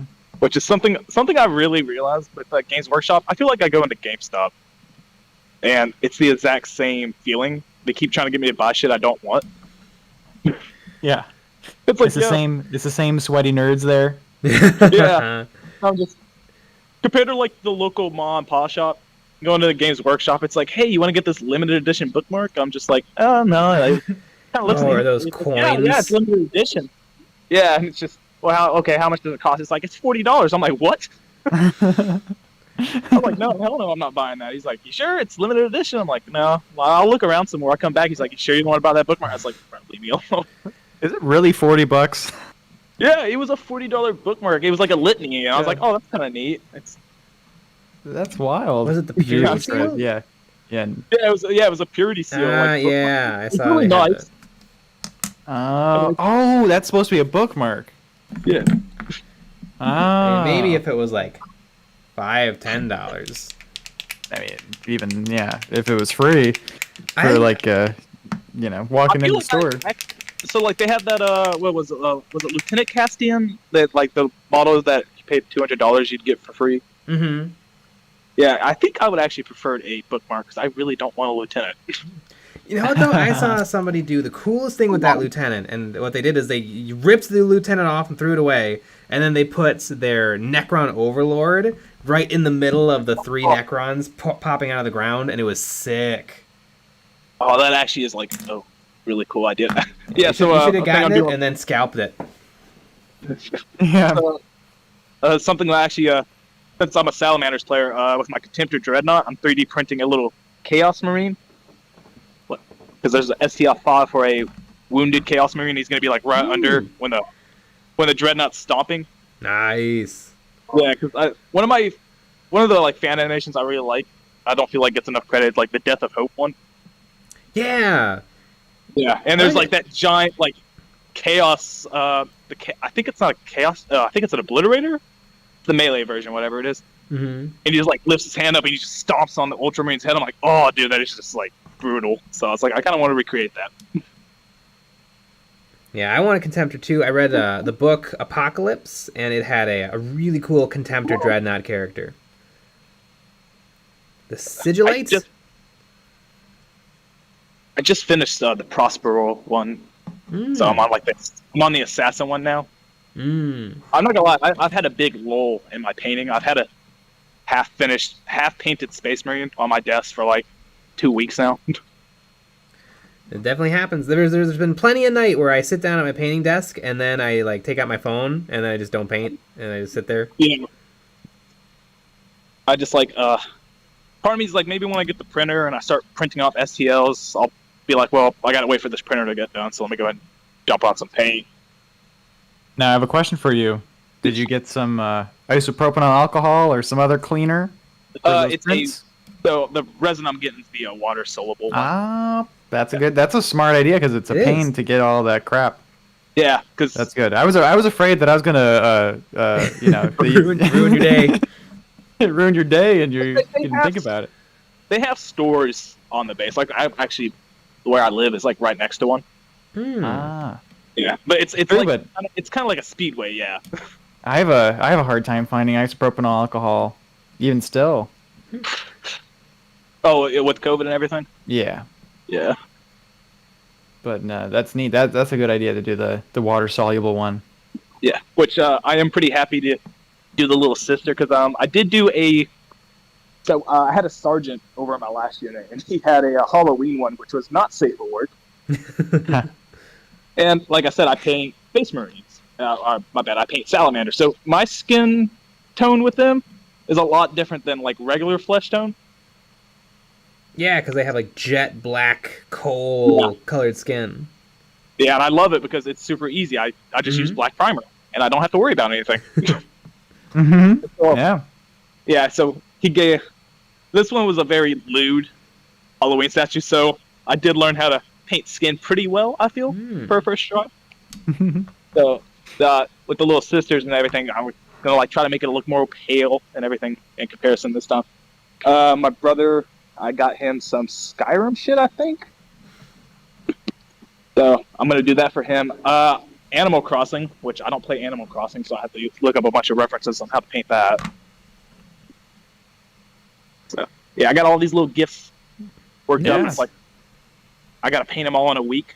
'Cause I didn't get my resin like I wanted, so it's gonna be a good old time. Are they all gonna be on EOB complete? Yeah, because none of them are super lewd. So I think the only thing I've painted that I've not put on EOB complete has been that one statue. Yeah. I got a picture on my phone. I show it to some people. Okay. and then they make you send the photo to them afterwards. I'm like, oh, that's disgusting. So we're like, where's the SEL, or how do you download, or? So like, Can you make me one?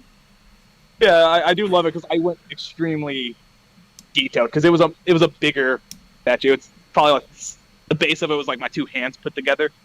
About so, and the boobies were also your two hands put together. I mean, I'm a 6'1" dude, so I'm like, I'd say it's like a good 5-inch kind of base, maybe a little 6-inch. Yeah, probably about like a good 6-inch base. And I went really detailed on some of the certain areas. Yeah, certain areas. And the sergeant looked down. He's like, "No, you did not paint that. You did not." Oh my god, I see the pink, and I'm like, "Yeah." I was like, it's one of those things. All right, like I sent the picture to my mom. I'm like, "Look what my sergeant had me paint." Luckily, my mom has a pretty decent sense of humor, so. Yeah, I mean, she sounds cool. Does she want to join in the stream? I mean. Well, she's like 3 states away from me, dude.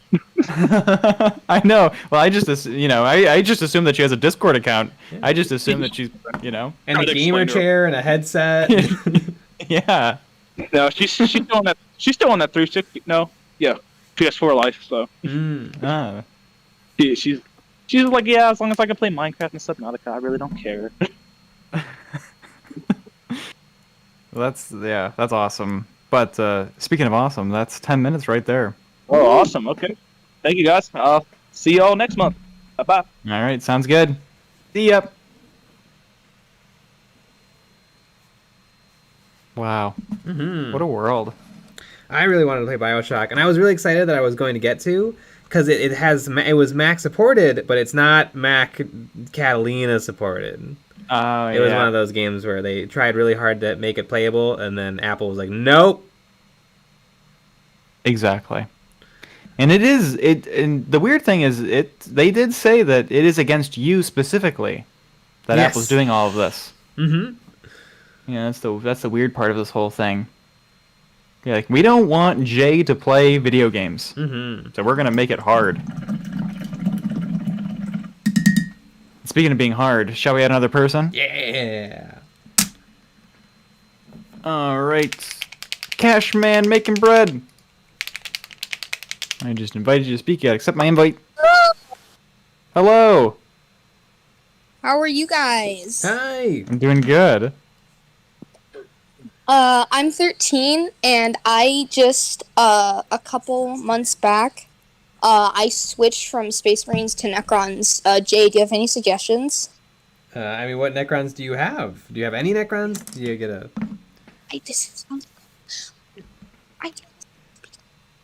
This is... Sorry, I muted my mic on accident. I have a lot of warriors. I kind of have almost every Necron unit, really. Oh, wow. Including the Silent King. Well, I mean, it sounds like you don't need any help. It sounds like you're set. I just have a couple other questions. What material do you use in your refurbishing all of your Necrons when you're painting with Nick? What material did you use to make the flying stands for the scarab birth thingies? Oh, it's baling wire. It's a construction, like a thick gauge steel construction wire. It comes in giant spools that is probably grossly overkill. They sell some small packs of aluminum wire that's fairly thick. That would probably also get the job done. It would definitely work for scarabs. Do you think you could get away with paper clips? You might have to do 2 paper clips. Paper clips are pretty springy. They are springy. All right, and you said it was baling wire, right? I'm gonna jot this down. All right. Thanks. I have one last question, and then I'll get off. Do you have any recommendations for a first timer with airbrushes? Because I use some of my mom's old makeup brushes in terms of the circular motion. So I was just wondering any tips for starting an airbrush. They're pretty tricky. There's lots of good tutorials online. I don't know. It's hard to say because you're gonna start spraying and it's gonna work and then it's gonna clog and then you need to take it apart and clean it and unclog it and then spray a little bit more and then clog some more and you just gotta learn it. It's like riding a bike. That's true. It's a lot of feel, unfortunately, and yeah.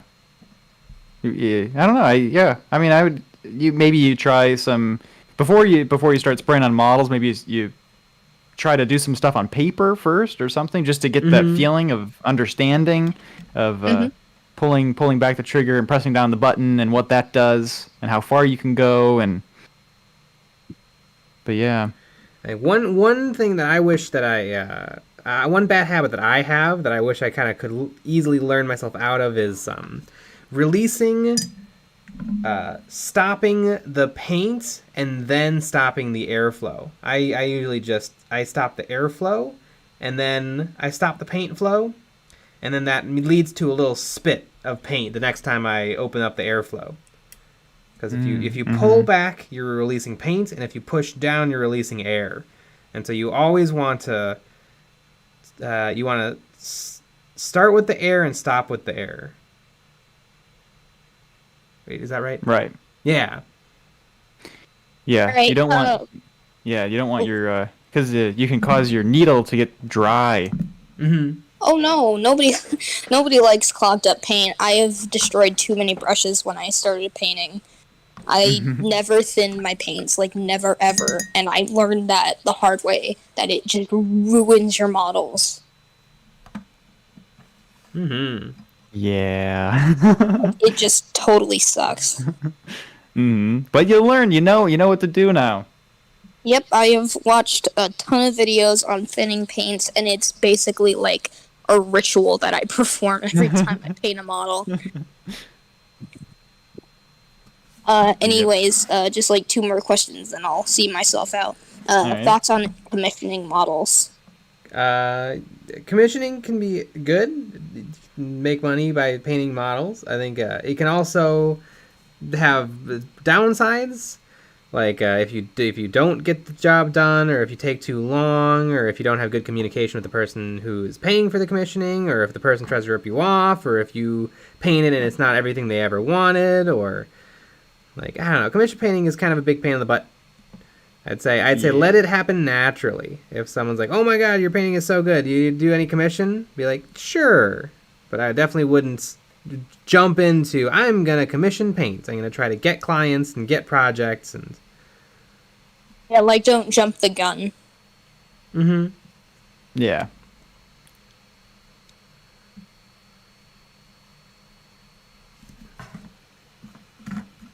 Did you have another question? Right. Oh, geez, I am not forgetting this here. Where did that paper that I put down?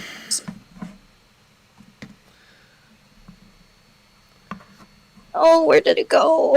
Did I throw it away? I think I threw it away. Anyways, my dog says hi, and I hope that I can get into the end segment of the EOB complete in a video. Ooh, Yeah. So that would be nice. EOB As long as you have it complete. before, if you have it before and after, they'll make the video. Just know that we're like a month and a half behind, so it's gonna be a bit, but they're coming. And now it's Alright, time don't for the worry, I'm real star of the patient. show, this week's EOB complete submissions. Exactly. Well, that's awesome. You guys don't need to worry. I'm very patient. I'll see you later, and Alright. my dog say hi. Alrighty. Thanks for calling Alright, see in. you guys.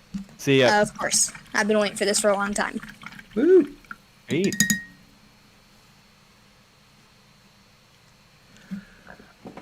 Yep. Good old Fashion Commission.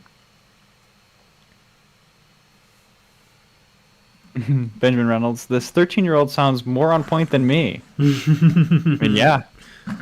It was the question about the those stands, the stands for the scarabs is a really good question.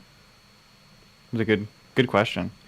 Yeah, I would like baling wire. It's got a lot of it's great, but you have to buy like 5 pounds of it. Exactly. So it makes sense when you have it laying around, but I don't know if it makes sense to purchase some. Maybe if you and 50 buddies can go in. 50 buddies. All right. Let's go with Canary.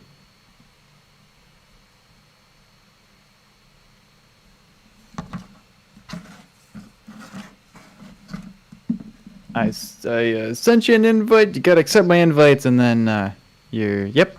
Oh, there we go. Okay, it finally worked. Last You're time, here. I watched in despair as it passed by, and they were like, "Oh, well, he's not there." That sucked. Okay, so I have just quick fire 3 questions. My first one is: would you take the ability to never base coat models again? Like just stare at it funny and then it gets base coated? I mean, are there other options, or I just get to have that power up? You get to have the power up, or you don't get to have that power up. I would take the power up if I could just I'll look take at the it. model Why and be not? like, the guns are black, the boots are blue, the body's red. All right, cool. What was my next question? It's like you have that power, but you have no feet. that would be a good one. You can roll around though. I could, yeah. I could probably make my own feet. It'd be fine. Okay, fine. You get an extra pair of arms, but you lose your legs. How's that? Ooh, that'd be Sounds fun. cool. Like a sideshow attraction, and I get extra arms. Yeah. And Do think that about all the arcade. things you can do on stream with your other arms. You could do 2 different streams doing 2 different things. Mm-hmm. You could paint 2 models at the same time. Yeah. There you go. Okay, next question is: if you could add any unit to any army, what would you add? It doesn't have to be canon or anything. I don't know. Any of the things I said this week's Models Memories. I didn't watch all those. Well, it's, I think I said my favorite was Gene Stealer Highborn. The Gene Stealer cult take over planets at every single level, and so I think it'd be really cool to have some representation of like the higher echelons of society inside of the Gene Stealer cult. So would you like pay money to a unit to make it shoot better? No. It would be like Gene Stealer cultists in like really nice medieval, super fancy, dress uniforms and stuff, and ball gowns. But then they also have like swords and pistols. Oh, so like a rural world Gene Stealer infection? Like a regal world, like the higher echelons of society, the 1%ers. That's what I want as representing the Gene Stealer cult. It actually would be fun to see Gene Stealer cult when they invade one of those planets that doesn't have any technology. It's like a medieval world, but with like biplanes and laser guns. Yeah. I want a grot plane. They have Grot bombers in Aeronautica. It's just Grots on bombs. Mm-hmm. But I think that's they should bring that to Big 40k. And you know what? Kill Team for some reason, even though it doesn't make any sense. Mm-hmm. That would be fun. Add I boss agree. fights to Kill Team. And then my final question is, what exactly is your video titling strategy? Because it always seemed to be like, this is kind of a complaint, but like your video is called "Are Oil Paints Hard for Beginners?" But then it's just like you using oil paint really well. Yeah, we would love if we could name a video like, I'm gonna paint intercessors, and then for it to do well, but it will get 0 views. So we have to title our videos in a way that gets people interested and engaged and clicking. So it's been trialed and errored a lot, I guess. Yes. Yeah, like yes. Literally. I mean, we started doing YouTube videos in 2014. For years, we just did the normal how to blank, and that's what we did, and nobody watched any of the videos. We had some subscribers, it was good, but we would get 1,000 views maybe per video.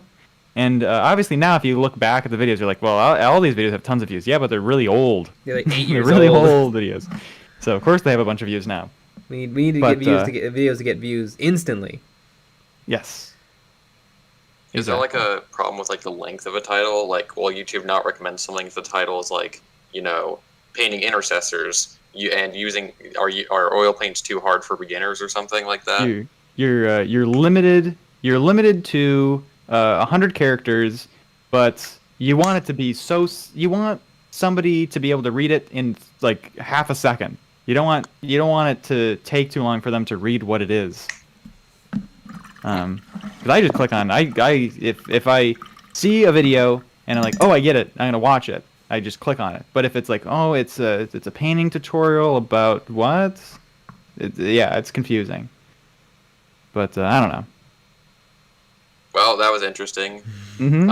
I guess I'll let the next person go. See ya. Alrighty, yeah, thanks for calling in. Ooh, Tackety. Not gonna lie, I remember the videos better by the text on the thumbnails than the actual title sometimes. I can see that. And that's a whole thing. Is like, do you put text on the thumbnail? Do you not put text on the thumbnail? Because literally, a good-looking thumbnail could hurt you because people might not care about the good-looking thing in the picture. Whereas something super dumb and generic will get way more clicks. It's weird because, like, if you look at a lot of the I would call them real YouTubers. I mean, these are people that have millions of subscribers. They get millions of views per video. The thumbnails look horrible. Yeah. Like if you look at Linus Tech Tips thumbnails as photos, as art, they're horrible. They're upsetting and really just all over the place. His face looking weird, some random picture of a piece of computer hardware, psychedelic pink backgrounds. Right. As art, it looks horrible, but as a thumbnail, as a thing that describes the feeling of what the video is, it's literally perfect. And and then there's questions of like, do we put Jay in the thumbnail photo? Do we it all depends. Usually it's a put Jay in the thumbnail. But anyways, on that note, shall we add another person? Okay, we're gonna add the.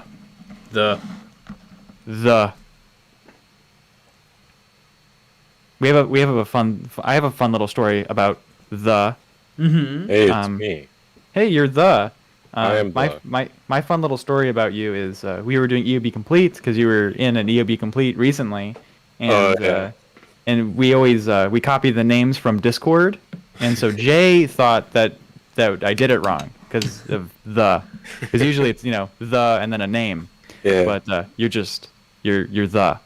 Yeah, it was funny. I was watching that video and it was like, I think it was the ATST that I did, and it came up and it was beautiful ATST by the. It's just kind of weird that Like he took a second. And was like, okay, I guess the. Exactly. I remember that the first time I was like the, but then eventually I had to over enunciate to make sure that any viewer knew I was saying the word the. This is not a mistake.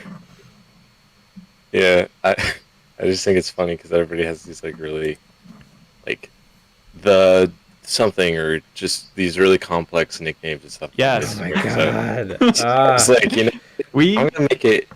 I have not seen anybody who just has like as simple as possible. A simple single word.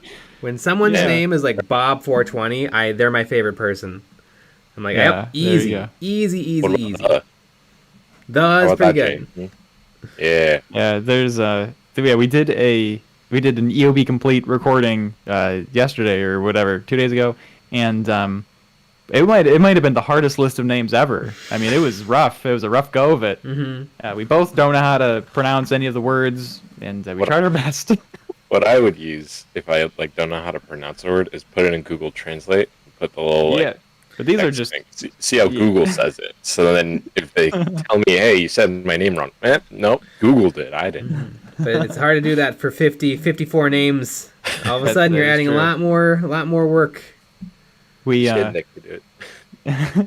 what I thought would be hilarious is you submit your before and after image, and then you submit you pronouncing the name, your own name. That would be hilarious. So like Jay does a little intro, and then it cuts to the, said by you.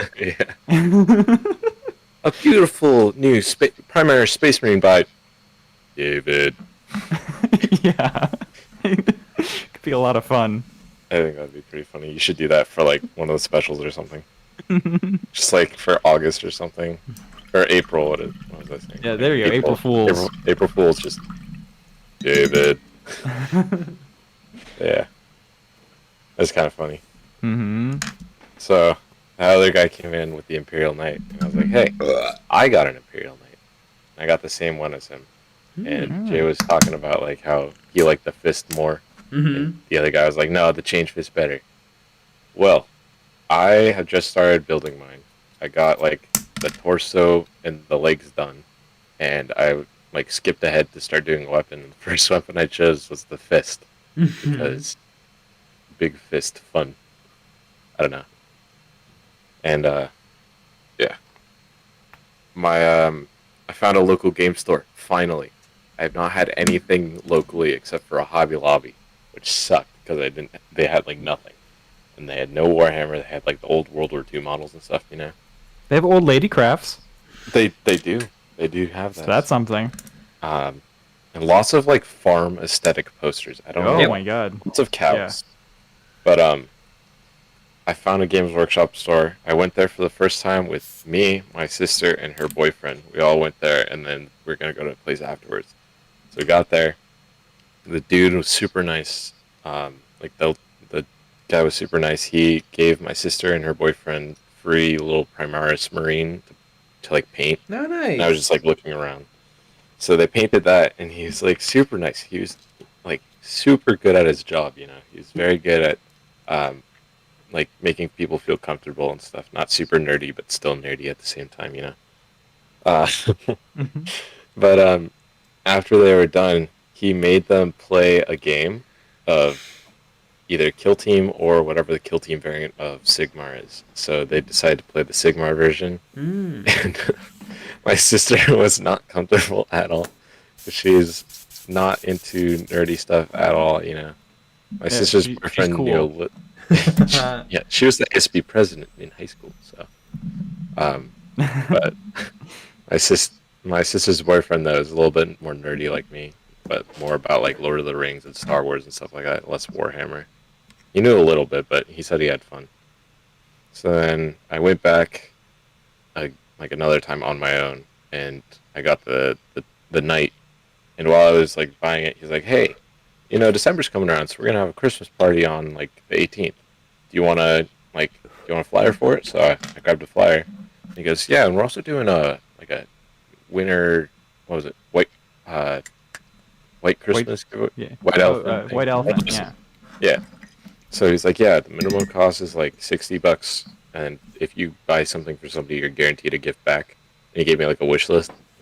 So I was filling it out, and I didn't really know what to put, but I filled it out and I turned it in yesterday. And he gave me like some buddies to like buy for someone, and they're very into Age of Sigmar. And they put like 4 kits, like normal, like $50 kits, you know, and then they put like 3 like centerpiece kits, you know. And me being in high school and working at a daycare, not super rich, you know, don't have that hobby money yet. So I bought him just like a basic kit, but it was really funny because I gave him, like, I gave the owner guy my wish list, and he goes, "Oh, this is really filled out," because I filled out every single line to give lots of options for everything. Gave expansion options, really cheap options. I mainly put lots of starter kits because I really want to like get a starter kit because I've never played the game. I have a couple of Marines here and there in my knight now, but I want to play, but I don't have anything. But it was just really funny because he was like really surprised. And even funnier, when I was looking for something to get the other guy, there were 2 other people in the store, the owner and then one other guy, just like shopping. And it's really funny because the other guy was like a typical nerd guy, you know, so he's like he's smelly. Bigger guy. I wouldn't say that. I didn't get that close. I needed to keep my distance. He was like a bigger guy, you know, and he like got our phone call and stuff. So I heard his phone ringing, and he picked up and goes, "Hey, kitten." It was just so funny.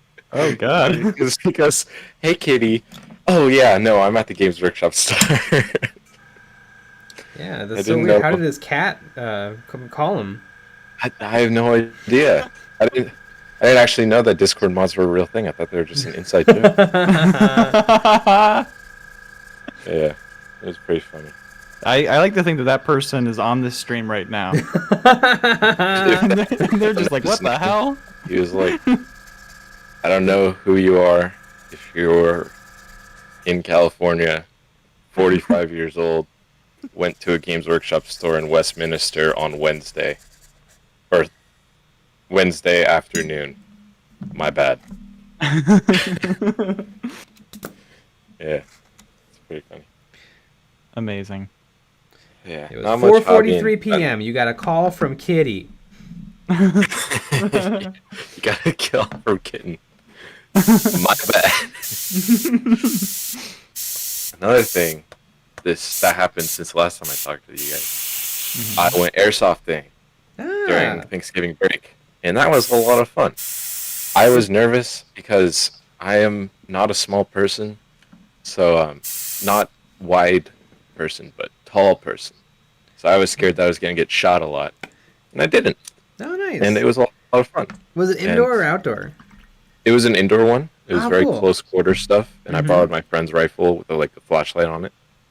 It was a lot of fun, and I liked it so much that on my first day of airsofting, I bought a $190 pistol. Oh, nice. You gotta be careful with those airsoft pistols, though. They have a tendency to break. This one is all metal, looks very high quality. Hasn't broken yet. I don't know. Sometimes I never played airsoft, but I had a bunch of airsoft guns growing up, and I think metal is overrated because it's never steel or aluminum. It's pop metal, and it's pretty fragile, actually. I actually kind of like plastic better just because it's got a little bit more give. But I'm sure it's a high quality thing. I borrowed this from my friend before I bought my own. It's a Beretta, so it's like it shoots full auto and semi-auto CO2 blowback, and it's very nice. And I was very lucky at the place we went. They allowed full auto indoors, so I could that's dope. Spray and play. And another thing, they said that it's like 300 something FPS, but they said that there was no like minimum engagement distance for me. As long as it wasn't point blank, it was fine. So that was a lot of fun to use. And I'm very excited to use this again. I know at some indoor places, they don't let you shoot if you're really close because you can hurt people. So you're supposed to just tag them or say "gotcha" or something. Yeah. Chicken. Yeah. I went to 2 places last week. I went to the place where I got my pistol, the first place, which was a lot of fun. It was all indoors. It was all like really low light, you know, so they had like different colored lighting, so it was all dark. And then they had it was like mostly adults there, and it was very close quarters and compact, claustrophobic areas, you know. And I really like that because I'm not like shot from wherever and have no idea. Mm-hmm. Then we went to another place on that Wednesday that's closer to my house. That was like a warehouse, you know, that had been turned into one, and they couldn't put anything like permanent down because it was just like they were leasing it. Mm-hmm. So there was massive amount of children there, which was not fun, and it was really open, which I didn't like because I was just using my pistol. But the funny part was I got hit more by friendlies than I did enemies. Because I run, right as the bell would ring, I'd run up towards cover in like this open straightaway, and I would run up to the cover, and people would just immediately start firing from like the wall, you know. Mm-hmm. And I would get hit. I got hit in the back of the head twice, back of the leg 3 times, and in my back like twice, and it was so annoying. I didn't like that. So everybody's wearing masks, and you're all strangers, right? Yeah. So how do you know who's on whose team? So at the first place we went to, the one that I did like, they gave us these like armbands. So you put it around your arm, and it would light up, so you could change the color, and like it was blue versus like green. Oh, and so you could really tell who's on what team. So yeah, and everybody would either have to put it on their arm or put it on their chest plate and stuff. Cool. And it was really nice, really awesome to see.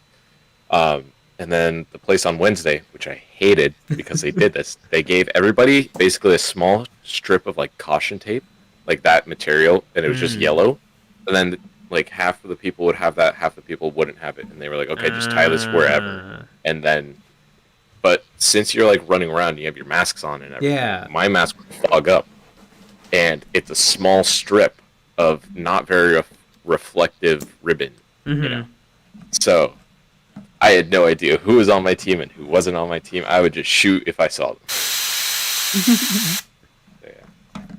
It's also weird. I saw there was a guy who had a Halo assault rifle, like airsoft gun at the first place. It was awesome. He let me hold it. I would have, if I could, I would buy it, except for one thing. It's probably huge. It was like 35 pounds. It was metal and like polyplastic or whatever, like the tough plastic, you know. And it had like all the LED lights, the ammo counter worked and everything. It was awesome. But 35 pounds to run around all day, no thanks. Yeah, that's another thing I remember about airsoft guns growing up. They put weights in them to make them more realistic. No, they're toys. I want to have fun and for them to be light. Sometimes it's lucky and you can go in and literally take out the weights, and sometimes they make parts out of weights, like battery housings and things. They'll be made out of like whatever heavy, cheap metal they can buy. Just put lead in it. Yeah, they're toys. It's okay. Yeah. We're not cool tactical operators. We're playing expensive tag. I want a nice, light gun to run around with all day. Yeah, that's very funny. And on that note, that's 10 minutes. All right. It was good talking to you guys. I'll see you guys later. Yeah, thanks for calling in. The out of here. The out of here. Yeah. Neat. Well, shall we add another person? Yeah. All right. Well, we're gonna add Matt because Matt's a Patreon supporter, and that's that's just what happens when you're a Patreon supporter. You get added. Hey guys. Hey. Shoot. Videos are great, man. I haven't talked to you guys in a couple weeks, but man, video quality is great. Love it. Love the new format. The latest stuff you guys have been putting out has been really good. Keep up the incredible work. And with that, I'll surrender. All right, awesome. Yep, keep it up. Yeah, thank you. I think one of our the video that's coming out Wednesday, it's one of my favorite videos in a while. It's a banger. I think it's really good. I think it's really, really good. Well, the last thing I'll say before I go is I finally watched that Primark one, Jay.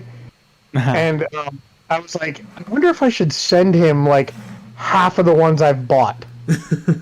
I'm never gonna buy them. I'm like guiltily looking over at my bookshelf, going, "Yeah, there's 4 of them sitting there." Yeah. So if you ever want one, let me know. Interesting. It might be interesting because in the video I talk about how I'm unsatisfied with Games Workshop's paint jobs. So it'd be fun to see if I could put my money where my mouth is. Well, it's funny. All the ones you like are the ones I got. So the Magnus one, like all the really cool ones, like the Mortarian, all of the really good-looking ones I bought. So, and if you ever want to, let me know. If you ever want one, I'll definitely donate it so you can give it a shot with painting. Neat. I might have to take you up on Wow. I'd like to see you do the Magnus one, to be honest, because I'd like to see the effect you would do. I cannot paint it as good as the store. The Magnus is the best painted model on the Forge World web store. Yeah, it's a good one. Challenge accepted. I'm just here. So, anyway, keep up the great work, guys. I'll give up the time to those that want to chat. All right. Thank you, Matt. Appreciate it.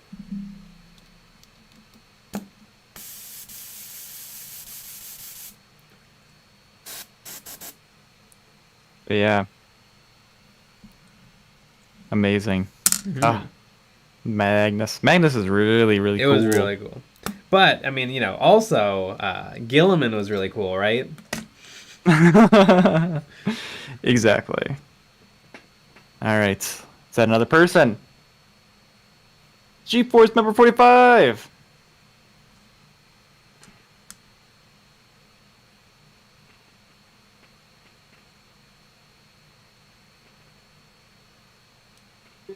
G-Force. Yep, there you go. Looks like you're muted. Unmute yourself.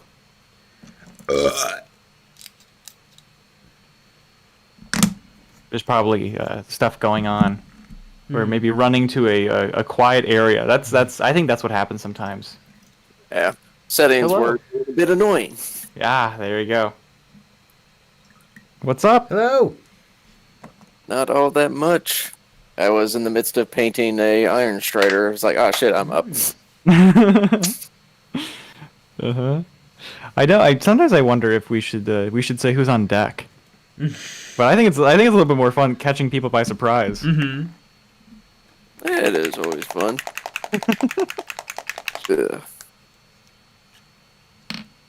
Let's see. I did want to pick both of your brains about. Was a question that was burning for a bit. With the the upcoming Eldar releases, whatever they may actually be, what kit would you guys especially like to see them redo? Guardians. Yeah, just the normal. Dynamic. Make them a little bit more dynamic. Make them actually good. We have a ton of them because of our friend Ben has a bunch, and so we get to see them all the time. And then I have some too that are in a box and hidden. And yeah, they're a little silly. A bit sad. They could spice them up. And I hope that the jet bikes get a little update, because those, I mean, they look good, but I think they could look really cool. And they currently don't look really cool. They currently look like yeah, that's an Eldar jet bike. Right. That's not perfect. I'm using way too good a brush to mix this paint. Hold on. Yeah, what I would like to actually see, because even though I don't play Eldar, I really like the swooping hawk models, or at least the lore behind them. Ah, yes, the swooping hawks. I've built and painted a bunch of those, because I've built an entire Eldar army on commission for my cousin. And boy, are those models jank. Yeah, I wouldn't touch them in a million years as they are right now. They're resin. But after building, after fiddling with Mechanicus and dealing with all of their fiddly little bits, I think I could do it justice, probably.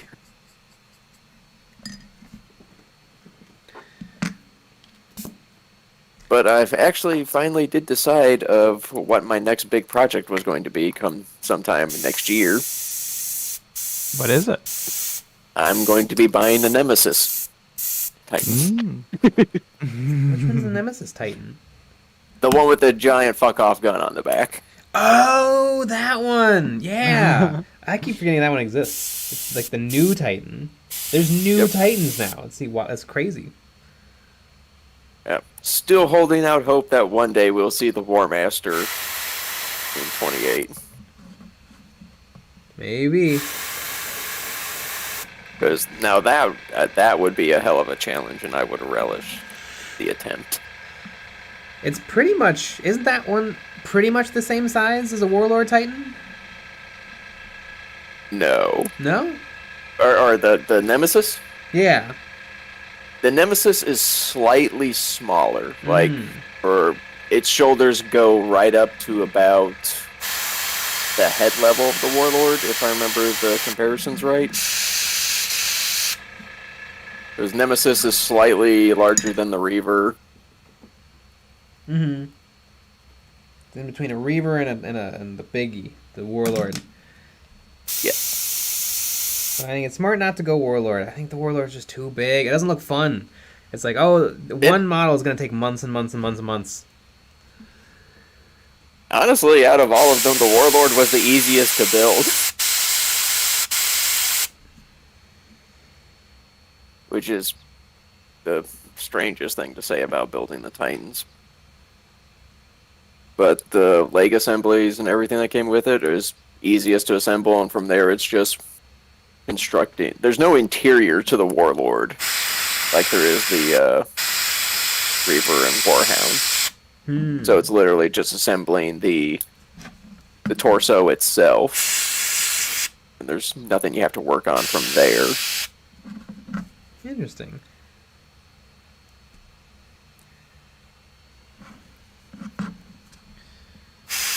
But the Quake Cannon for the Nemesis Titan, that one I really like how they put it together. Like, you can actually see the individual shells of the... Oh, that's cool. Is there like a little crew area where they put the shells in? Or is it all mechanical? It's kind of it is a mechanical reloading, but the top deck of the Nemesis Titan is essentially an artillery platform. So there's 2 anti-aircraft guns, and there's also, I think, a Maserati, not a Maserati, but another Titan crew who is acting as an artillery spotter to talk down to the princeps below.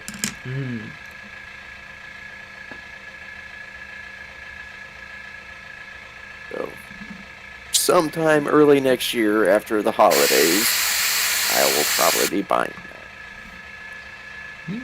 I make poor life decisions. That sounds like a fun project. I don't know if I'll ever have it in me to pull the trigger on one of those suckers. I would say if you are, the Warhound is of course the cheapest to go with, and the Warhound is a fun kit. It's also annoying in certain areas. It has like the canine legs that I've heard are fun to put together because the weight is very weirdly distributed until it's done. It can be. I solved most of that through, or at least the way I did it to get around it was initially, once I have most of the legs cleaned up and the toes actually on the foot itself, that helps stabilizes it. And then through blue tacking and basically blue tacking all the joints to find how I wanted the leg assemblies to go, you found your balance really quickly. Okay. But then again, I also do a lot of sub-assemblies for each part of the Titan, so I'll do all the legs pretty much at once, then I'll get the torso, or at least the connecting part of the torso to the legs, done up enough to where the weight, or at least the general weight, will be once it's finally all done and assembled. I know, it seems like for some people the Titans are a rite of passage. I definitely think you definitely get a badge of honor once you finish a Titan. project that not they should not give many you people finish. They should give you a free bookmark. If you finish. They technically do. I mean, that's what the Titan certificate is. I know every now and then I see it on eBay. I see a half-finished Titan for a very competitive price. Yep, which, honestly, if you're able to grab a good deal for an unfinished Titan, I don't want to go for it. Be a eBay miniature rescue, if you will. Ooh, that'd be a good name for a channel. That'd. We should have a series called that. Yeah, it should. And AR is right. There are some times where the parts are warped or need a good bit of cleaning. But most of that I found is easily solved with a dedicated heat gun. And a very heavy book. Yep. Sometimes I'm able to. I'll microwave a big bowl of water to like where it's just boiling, and then I'll throw my parts in, and then I'll turn the sink on like full blast with cold water, and I can really quickly. I can let my piece soften up in the hot boiling water, and then once I'm holding it in my hands and I've got good pressure, I'll put it under the sink, and the running water really quickly takes all the heat out of it, and then it'll kind of flash hold my thing in place. Yeah, that is a good way to do it as well. Because especially when it comes to a lot of the larger resin pieces, you have to find inventive ways to try and fix them.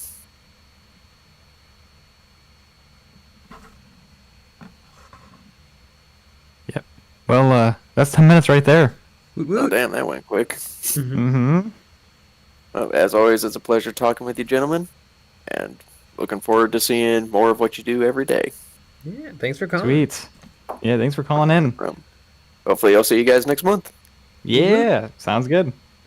Later. See ya. Alrighty. And on that note, let's add another person. Mm-hmm. We're going to add ePros1285 because they're a Patreon supporter. Yeah. Isn't that weird that we keep picking people that have special colors on their name?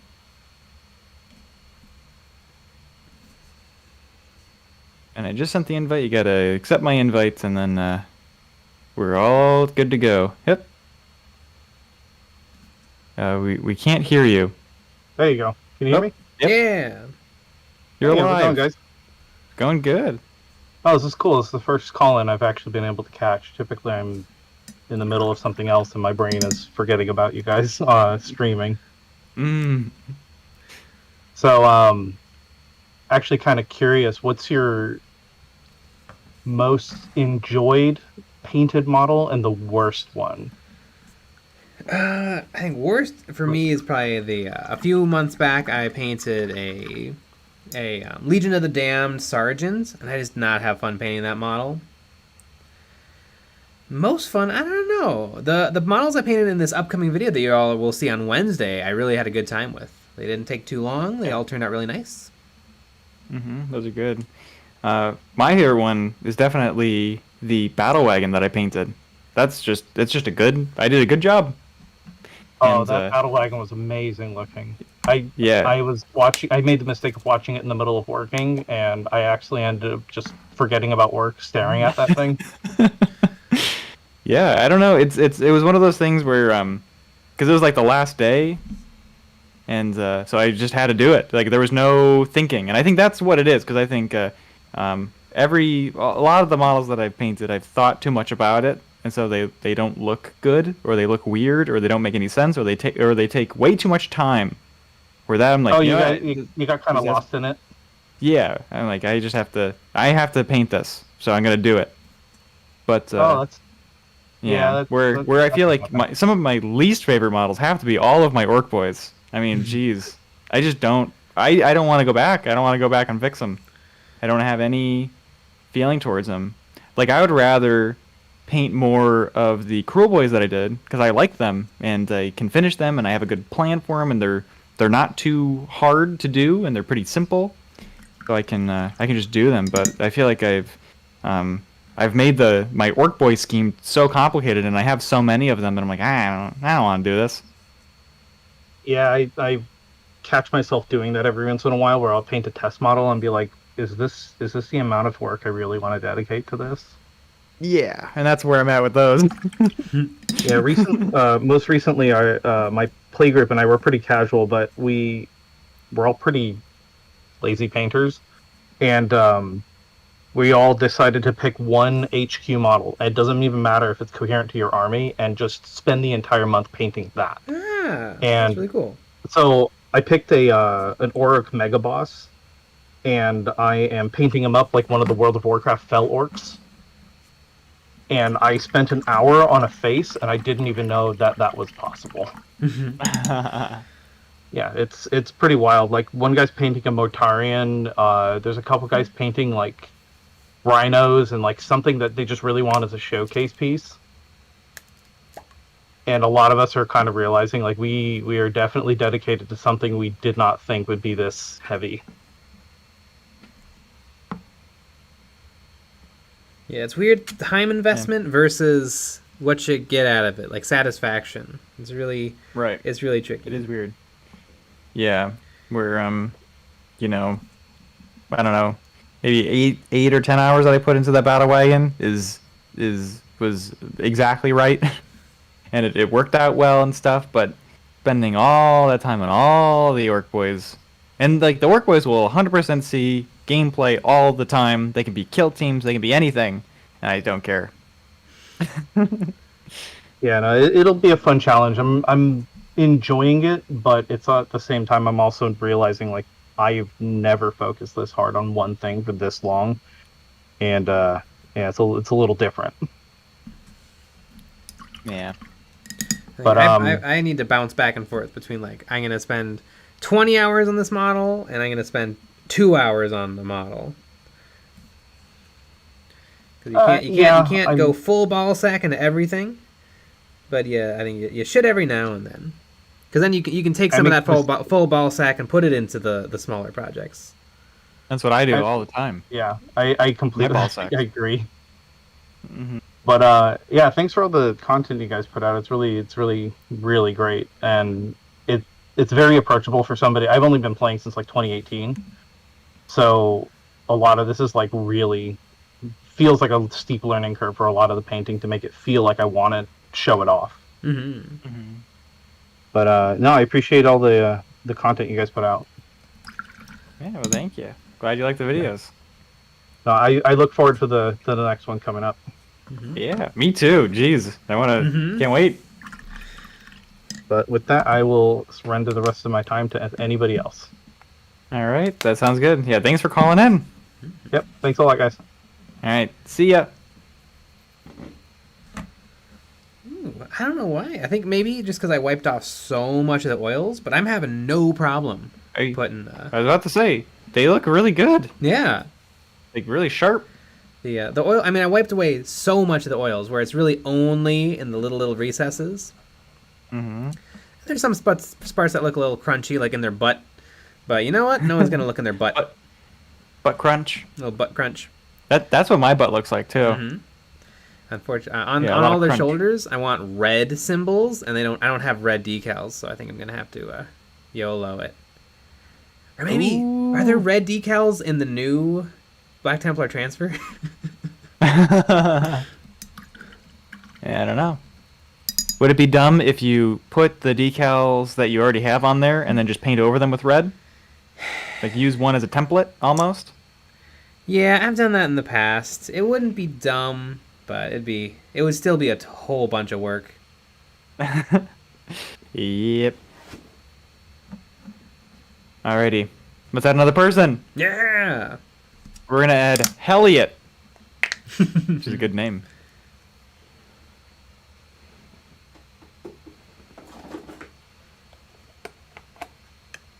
Alright, I invited you. You gotta accept my invite, and then you'll be part of the show.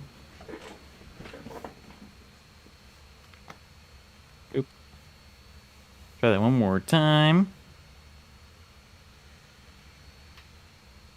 I don't know, sometimes Discord is silly.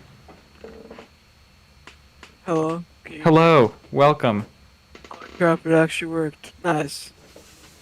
I had some hobby questions. Just a couple of them. So, I'm pretty new to the hobby. I think like 2 months in now. And I have some Havocs. That's about it. Ooh, but, I love Havocs. I was wondering, I'm trying to move towards Space Marines. And do you think that the new Battle Force set is a good deal? Especially like for Christmas. I think if you wanna go full ball sack into Space Marines, I think the new Christmas bundle is pretty darn good. It'll give you your 3 troops, an HQ, your HQ's bodyguard, and a nice little vehicle to zip around the battlefield with. Yeah. Yeah, it's almost like that box. It's like almost like that box is made for people starting it. Mm-hmm. Although I mean, also you should probably look at all of the Space Marine. Oh, what do they call their battle forces now? Command patrol patrol detachments. Combat patrols. Combat patrols. Combat patrols. Even if you don't want the Blood Angels combat patrol, once you take off once you take it out of the box, I mean it's just gray plastic. You can paint it however you want. And so if one of those comes with the units you want, that could also be a nice thing to pick up. Like if you just do not want that Storm Speeder, you could maybe get the whichever one comes with the walker or the transports. And then also, like, I was a bit curious about this, especially with you guys talking about knights. Can you just add knights to pretty much any like Imperial army? I don't know. I don't know how detachments and things work in 9th edition 40k. Chat. How does allying and stuff work in 9th edition? Can you just throw in a knight? Yeah, I was curious about that because they look pretty sick. That might be, if nobody can answer it in the chat, which I'm sure that they can. Mm-hmm. You want to just ask the general Discord. Yeah, I'm sure somebody has something for you. Yeah, and then I'm not gonna spend too much time, but you should I don't know if you know about Dawn of War, but you probably should. Oh yeah, I played Dawn of War. Super fun. I'm really new, so I don't know if you've like streamed it, but I think that'd be a pretty cool stream. I agree. I love to stream video games because then I would get to play video games. That would be a pretty good one. Mm-hmm. Unfortunately, we can't. Yeah, we don't have computers that could stream it because we have Macs, so we need PCs to do it. I used to have a Mac. It's an interesting experience as a Mac gamer. I mean, they can. Oh yeah, for Mac, there's no such thing as Mac gaming. Mm-hmm. Minecraft. That's true. Terraria. That's what I played. Starting I Valley. had a MacBook. That's what I played all the time, and all my friends would like, "Why can't you be on call when you play?" And I'm like, "I'm on a Mac. I get 13 frames per second. Don't ask." Yeah. And then, and then I guess we could dual boot our computers though. I don't have enough room. I can't. It's like you need like 100 gigs free, and I'm full. Mm-hmm. That's all the videos. Yeah, I really like the videos. I literally have God, how many drives? I have 4 drives full of EOB videos because I don't like to delete the raw footage from Miles Memories, but I don't from anything else. What? That's the best show. How dare you delete the footage? I feel like the exported clips are good enough, but I have there's so much. Every now and then we do go back and grab something from an old video. We do because it's just the perfect little thing. Yeah, especially now that we have a motorized camera slider. Because we're moving up in the world, and so now we can take really, really, really nice dollies and stuff, and they all come out perfectly the first time, and they're all at the same height because of how we have our dolly set up, which is a little jank, but that's okay. So like we can save all these dollies and we can just reuse them for all the videos. It's gonna be nice. Yeah. Game changer. But do you have any good like army lists that wouldn't cost too much just to like start up? I was like any recommendations? I don't know. I'm not good at that. I don't think I'd be good at that either. I have not played a game of 9th edition yet. I don't know how much my 8th edition skills would carry over. And honestly, I don't win that much. It's about having fun, not about winning. That's why I play. It's about fun. I would pick whatever you think looks cool. It's true. Yeah.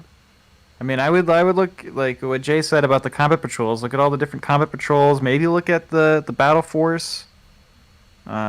You know, the Christmas bundle battle force, and see what you if you know anything inspires you with those boxes. Yeah, I'll probably try out some. I play Warhammer. I have a club at school, so high school club. Damn, that's sick. Mm-hmm. Oh yeah, it's I should probably apply to like that Games Workshop. Like they'll hook you up with stuff, but yeah, I should probably just try and Warhammer or Combat Patrol and see how I like it. But yeah, I'm gonna surrender my time to someone else. It was great being here though. Yeah. Thanks for calling in. Yeah, thank you.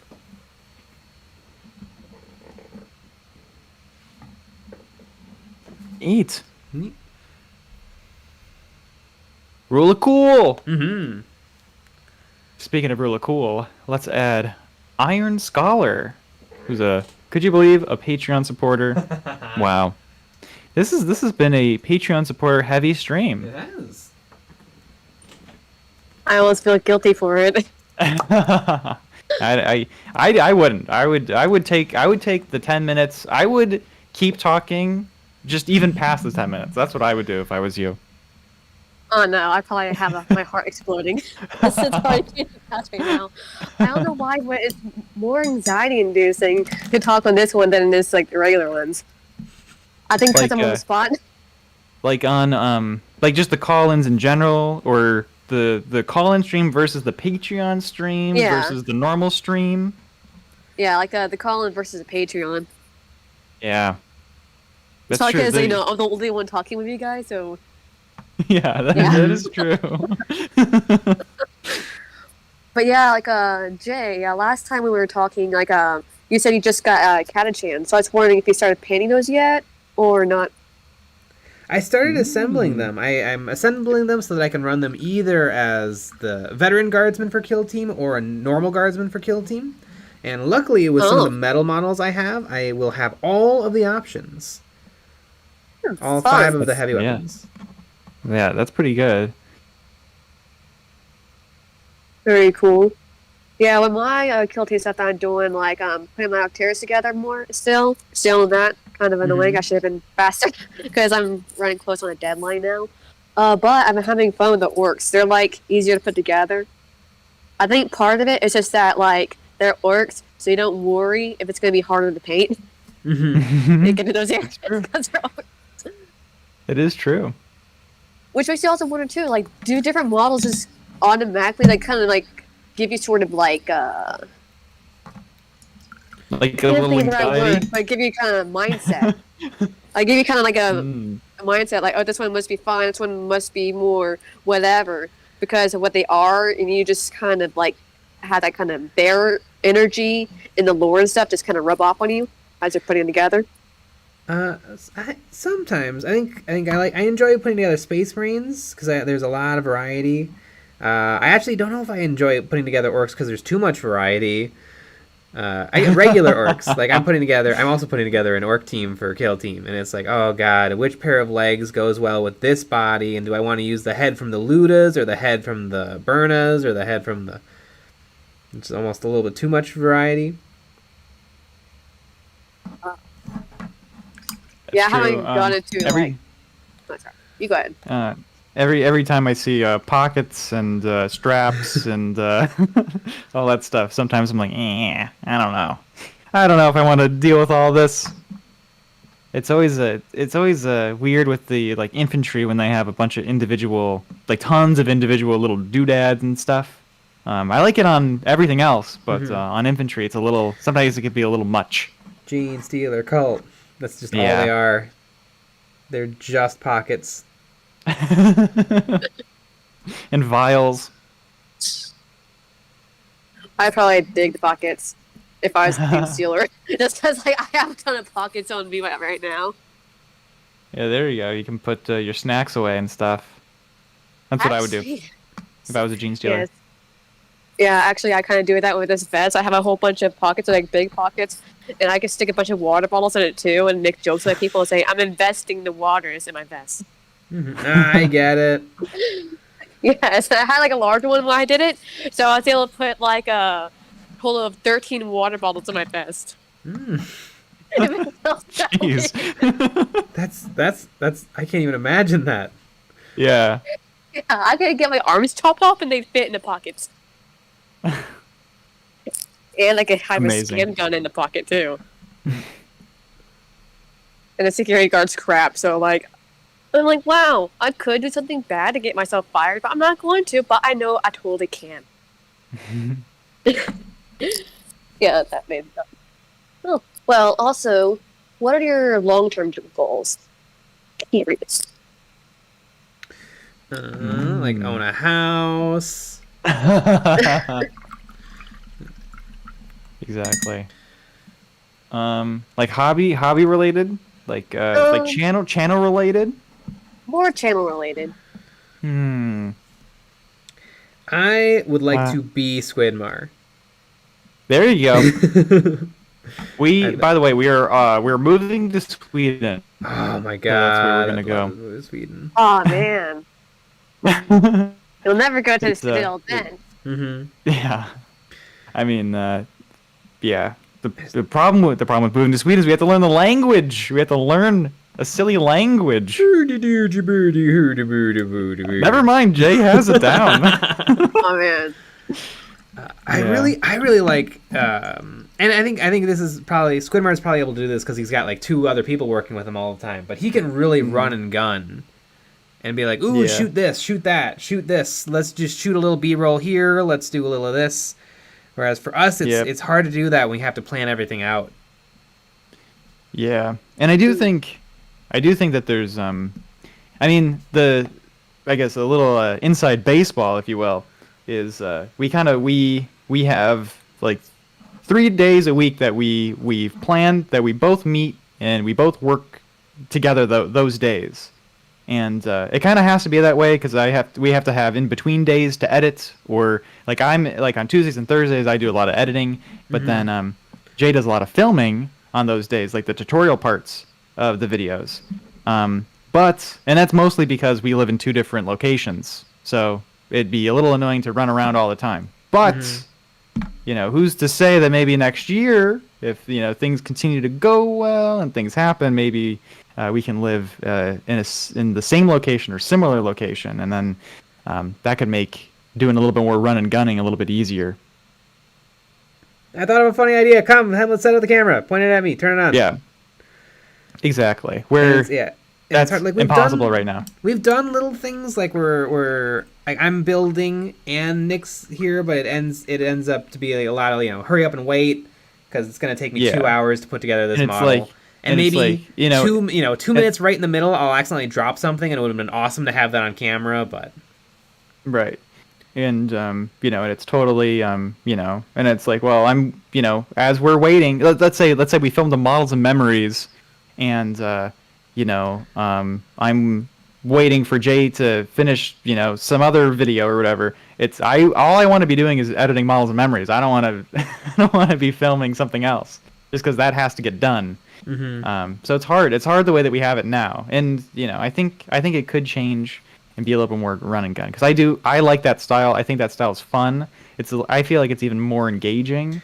It's kind of like it's a lot like I don't know. It's more theatrical. It's like putting on a show. Yeah, exactly. And yeah.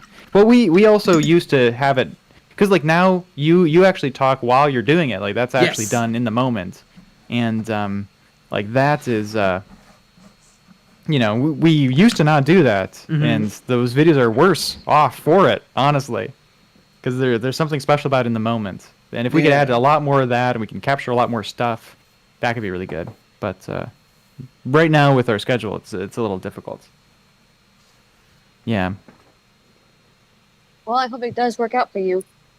So you guys get to get closer. So does it mean you have to drive like a long way, or like? It's not a long way. It's just I can't leave. I have I'd be leaving every 10 minutes and that's a little upsetting because I guess it's like it's a less than 10-minute drive, but I'm busy too. So it's like it's a little annoying. If we were closer or same location, whatever, but it's join people should join the Patreon. We know how to do a lot of things, and we have big goals. The problem is just time, and it's just time. Like I could probably shoot 3 times as much footage as I do, but I plan everything out so that I don't have to do that, and then Nick doesn't have to go through 3 times as much footage to put it into a video that's going to be 15 minutes that is going to make us $400. Like, yeah, it's interesting. Well, yeah. How much time I got left? You got a minute. Okay. All right. I'll say that as far as drawing you as a grot, I actually realized that maybe it was just really meant to be, because I'm just looking at the grot and I'm looking at you, and y'all look like a grot. Similar, y'all have Goblin similar facial characteristics, and all I gotta do is make a caricature of you, and it's just it's meant to be. It's in your blood. I think so. I think so. I feel like I do look like a grot. I'm gonna be honest with you. My dream for Nick would be a Detolf cabinet full of every goblin from every game ever made. Oh God, I would love it. I really would love it. That would be great. All right. Well, I'm gonna hop out of here. Alrighty. Thanks for calling in. I love a gimmick. Love a gimmick. Benjamin Reynolds. Most people in Sweden speak English too. Of course they do. But if you want to live there full time, you have to learn the language. They literally give you a test because you have to learn the language there. So yeah, right. And CJ's been practicing because we're gonna move there. That's the plan. But yeah, watching a lot of the Muppets. Yeah. All right. We can add one more person to this. So we're gonna go with. Oh God, who are we gonna go with? I think we're gonna go with 1313s. And this is gonna be the final one. But I'm gonna take a screenshot of everyone here. And you guys get to if you guys are around next month, then you should then if you guys are around next month, then we can then we'll add you. You'll be first to go. But 1313s has to accept our invite.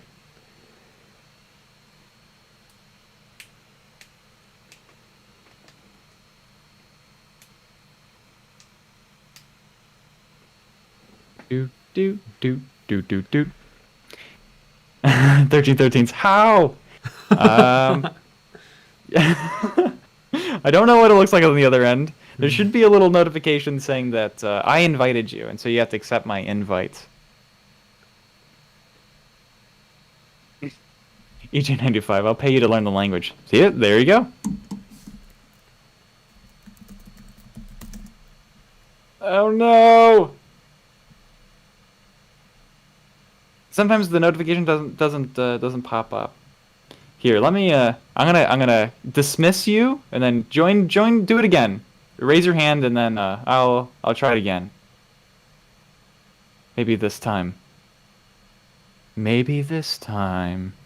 That's from Cabaret. Ooh, Daniel Thompson. Click on Discord and there should be a green bar on the top with the accept thing. Oh, there we go. Although we can't. Oh, now. Oh, yep. I hear voices. You hear voices. I hear. Yeah, usually, and then now you. You should get help for that. Do they sound like grots? Oh God, do they? Yeah, because that's how my voices sound. Yeah, it's rough out there. I also have a bizarre love of all things grotty. They're just beautiful. They're fun. They're just having fun. They're just doing things. Right. They think that they're important. And, in the background and stuff.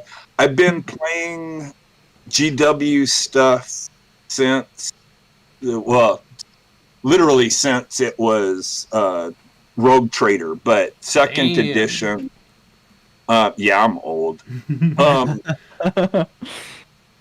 The second edition, a lot of the just grots that were just there and hanging out and stuff were hilarious. But then in Gorka Morka, the original, I still have the original red gobbo from Gorka Morka when they did the that's awesome. Right? Mm-hmm. Yeah, it's like one of my. I took it. We got a new. Our GW store got a new. Well, he's not new. Well, he's new to me. A new guy working there the last year and stuff. So I've been taking him weird, old stuff like that. And I got my second edition codexes out because I was going through some stuff to show him. Yeah, neat. Because old stuff is always fun to just gawk at. Like Jay was talking earlier about the Mark II helmets and stuff for the Space Marines. I have so much of that old where they're the exact same pose metal guys. Oh my god, my first army was Eldar. So you guys are talking about they need update. Try my guardsmen. That is true. They're all exactly the same metal. The guns don't even look like they look bizarre. They have that flat weird thing on top. I'm going back to talking about some grots. I'm part of some of these, like, it's like a Facebook group, and it's like old Hammer, and there's a bunch of people who are like grot sexual like I am, and I mean they really put a lot of grots. They have a lot of those old metal grots, and it's a lot of fun. Yeah, I like them. I started mostly because I started with Eldar, and then a friend of mine moved and gave me all of his Space Marines, so I did them Blood Angels. And then Gorka Morka came out, and the game itself was but it gave me enough orcs that I was like, okay, orc time. Yeah. So yeah, then that became the orc army, and then I moved to Tasmania, and there was a kid down there playing Imperial Guard, and just so I could play with him and to back him up, I did my Imperial Guard army. And now the box, I told Jay he read it on one of the streams and stuff, I'm buying that Death Guard box, and I'm going to do a thing that's basically Death Guard and Thousand Suns. But yeah, that'll take me up to 6 armies. Damn. Nice. Right? Yeah, so Jay, I can match you. My Blood Angels can match your whatever you did. Black Temp? Yeah, the Templar. I was telling somebody earlier, I can do like 4,000 plus points in just Terminators.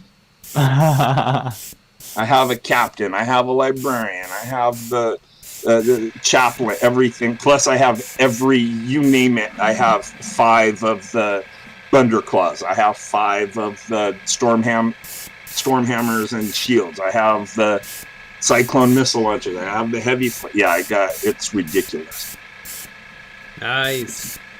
And I'm starting to feel like I have so many Space Marines, and I don't even have everything. Like I have. There's a whole bunch of Space Marine units I just don't own because there's just so many Space Marine units. And they just keep on putting out more. It's like all of the... That was the thing. I took a huge break from 5th to 9th. So everything that came out between 5th and... I'm catching up with all the Orc stuff, the Gorkanaut. And now they got all of this new beast snaggas and stuff. So I got the beast snagga box. I got the kill rig still to paint. I painted all of my beast snaggas. I painted all of the only dude I didn't paint yet is the guy on the great white squig. I painted a boss. Dude, you know how it's the same model? Yeah. For the and the great white. I painted the boss. I haven't painted the great white. But I did 2 lots of the normal squig hog dudes, and I did 2 of the smash a squig thing. So basically 2 boxes worth of those dudes. So yeah, I've done a lot of beast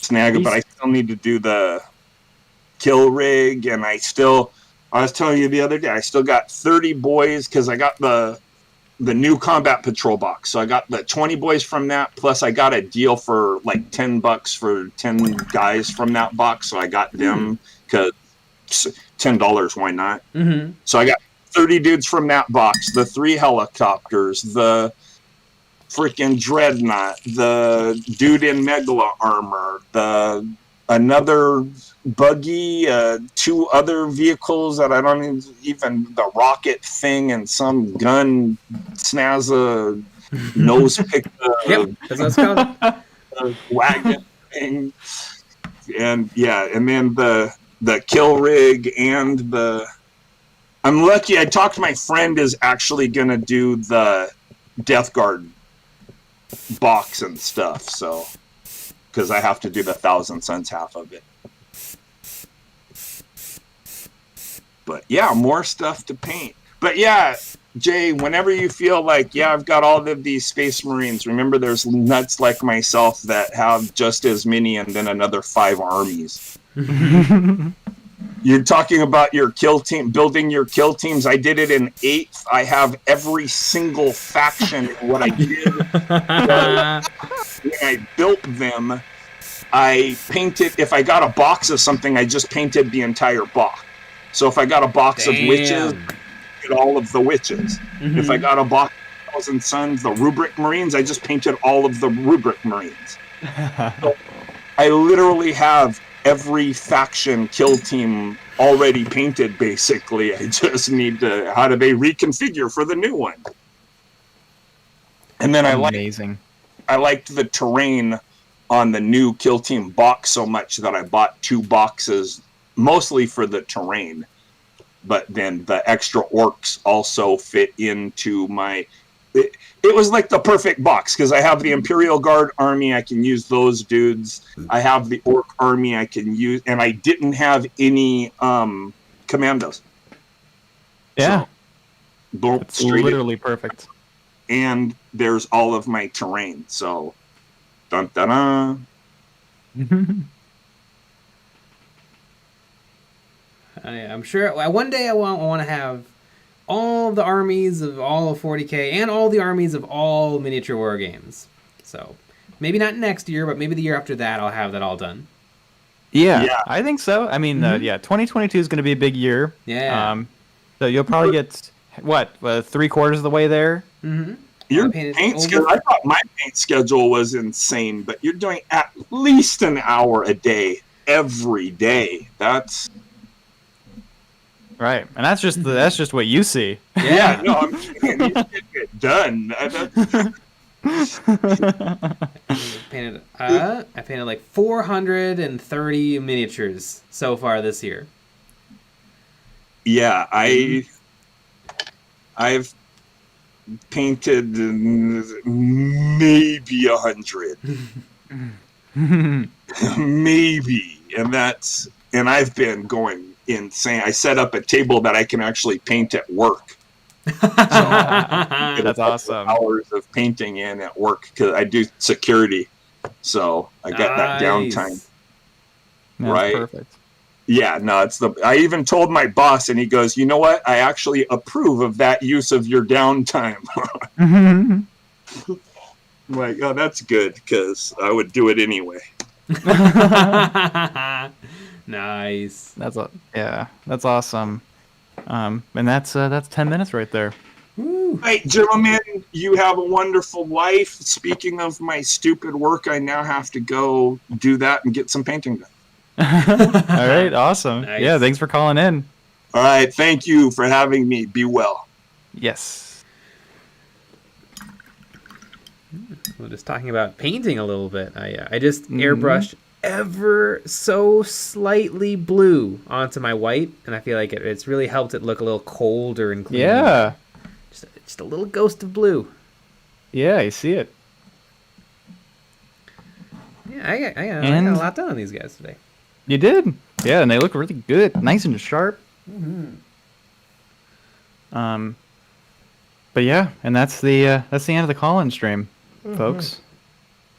I took previously I took a screenshot of the people that were here, so I have that. So for next time, those are the people that get to go first. And I mean, I think the next one is literally New Year's Day, January 1st. So that should be an easy one for everyone to remember. January 1st is our next call-in stream. We do these once a month on Saturday. It's always a lot of fun. Alrighty. Well, we had a bunch of videos this week. Make sure you go watch all those videos. We had some Patreon stuff. Go watch all that. Got a Patreon. We actually do this every week. We do this call-in stream, but only for the patrons. It's a little bit more laid back. Yeah, we're all in a room together, and we're just chit-chatting and yelling and arguing. It's great. Yep, it is good. So you should join the Patreon for that. And we'll be back with another live stream on Monday at 9 p.m. Central. So join us. All right, everybody. Good night. Good.